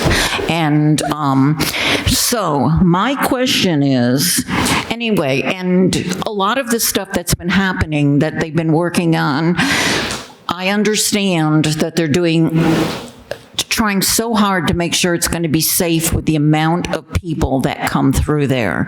So I'm aware of that. I'm not sure I love it all, but I'm aware of it. My question is, has anybody given any consideration to putting limits of the size, the number of people that a tour guide has? When I first moved here, tour guides had about 25 people max in a group. Now, the groups are somewhere in the range, they're never the same, 60-plus people. And those tour groups they all show up at one time, okay? They come to wherever they're going that they're interested in. So has anyone given any consideration to limiting the number of tour guides, the number of people a tour guide can have when they're bringing everyone around, particularly in areas where there are lots of tour guides at the Ropes Mansion? Thank you. Are there other questions you'd like to add before we move on? And then we'll... No, that's my only question. Thank you. Who else from the right-hand side of the room? Any other comments or questions from anyone? Okay, great. So, let's work backwards. With regards to the tour guide maximum number of people, Ms. Ferretsmo, yes, there is a limit in October. I'm going to ask the chief to come up and talk more about the limit of the numbers within tour groups that is allowed and how he communicates with tour guides in October specifically about that limit. And also a public service request, my friend, if you are seeing tour guides of 60 or more, please call the police. So we limit it to 40? I'm sorry. Get right on that microphone, please, Chief. Still scared of spiders. We limit it to 40, and then as I mentioned, we wound up citing a lot more mostly because Officer McMenamin was included in that as a secondary licensing officer. Sometimes they appear much, much larger than they are where there's other crowds on the street. Sometimes it's difficult to differentiate, but it's an ongoing battle, if you will. Yeah, it is an ongoing conversation. Just to let you know, as the Ward 2 counselor, I've been in a number of these conversations for a number since I became elected. Actually, even before, around how in some instances on some of our sidewalks, even a body of 26 people is a full blockage, right? And that can often look like a lot, especially on streets like Charter Street or Central Street, or I'm thinking over here in St. Peter's and Church Street. So it is an ongoing conversation. Chief, is that 40 a year-round maximum? Did we limit it? At one time, 40 was only a seasonal limitation. 40 is year-round. We had discussed making it smaller during Halloween, but I think that was not done. Okay. I'm sorry? Yeah, we documented in the permit, and also just for anyone out there who's interested, Muni Code is a wonderful online resource. So if you are a big nerd like I am, I would encourage you to go to Muni Code and look up the Salem ordinances, and also our zoning ordinances are there as well. And you can search for keywords like tour groups, amplification, things like that, and you'll find our actual laws right there for your reference as well, in case you're also curious. Thanks, Chief. Let's move back over to the Common and see if we can't get some more information around the location of porta potties. Ray, I'm looking at you, my friend. How are the location of porta potties determined, specifically on the Common? So basically, we wanted to spread them out on each side because we got a ton of people, but also the lighting on the Common determines a lot of where the porta potties are going. We don't want to put them towards the middle because that's where we have everything happening. So we kind of put them out on the sides, but we don't want to go too far back, like towards the arch or towards the back side, because it gets really dark over there. And where they are, it can be adjusted. Like we can pull them down now that I've seen it for a year and where everyone goes and stuff. We can pull them down a little bit. But really it's dependent on where the markets are, where the people are, and the lighting, especially at night. Okay, so you heard from our neighbors tonight, maybe. Yep. Thank you. Yep. All right, great. We have a conversation happening around the fence. I'm looking at you again, Ray. There has been substantive damage to the fence year over year over year over year to varying degrees, but especially this last year, right, with some really visible, noticeable damage. So can you speak to what the process is for how we find the money to fix that, how long it takes, all of that, please. Yep. So with we had about 6 sections of fence that were damaged this year by 2 different entities. We're still working right now with the manufacturer, the installer, to get accurate pricing. That's kind of been difficult. It's quite expensive, and we're still kind of working through that process.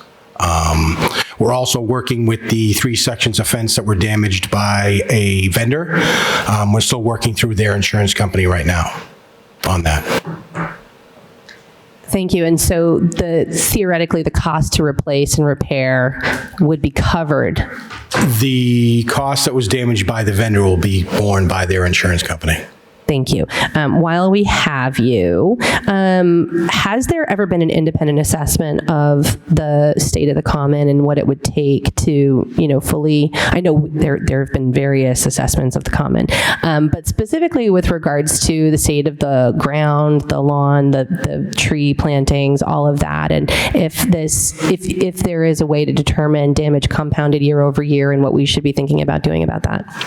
That's a fantastic point. So for the past 4 or 5 years, we've actually implemented maintenance of the common on aeration of the whole entire common, overseeding, fertilization, all to try to decompact the whole length of the common.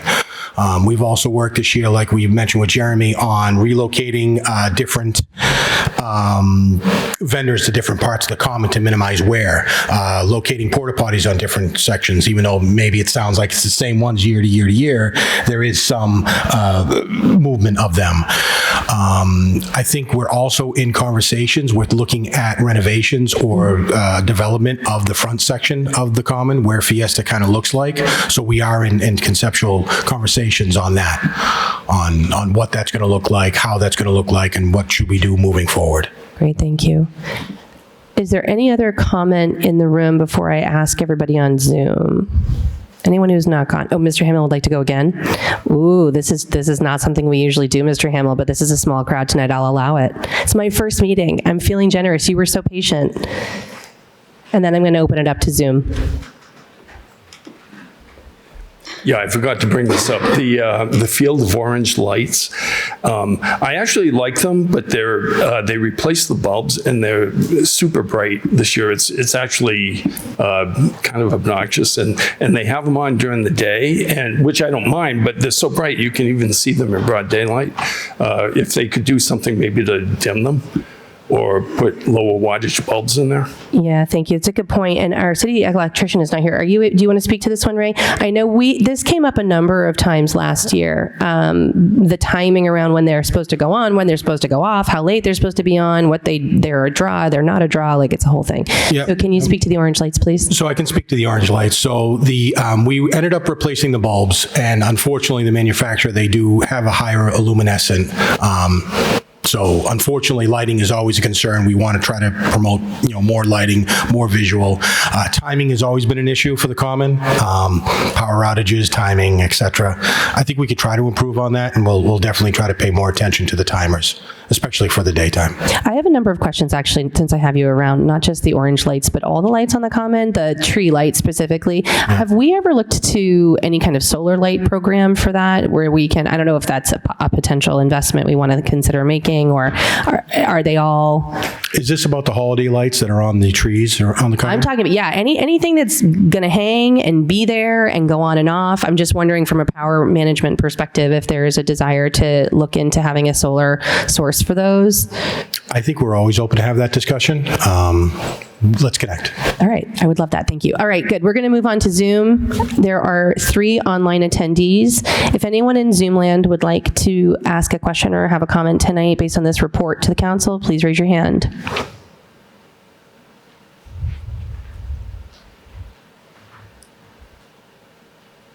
All right. Nobody. With that, Councillor Hapworth.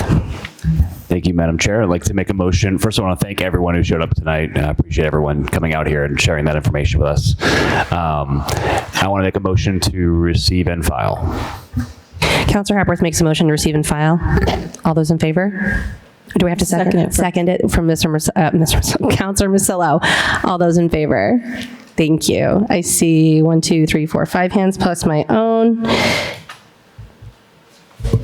Counselor Hapworth. Motion to adjourn so I can get my daughter's giant pink suit. Yeah, Sylvia. We want to return anything? No. No, as I understand it procedurally, we'll close this meeting and the matter will be closed. We are not motioning. There's no motion on the table to remain in committee? Okay, then we're going to move on. Thank you. Motion to adjourn. All those in favor? Thanks, everyone.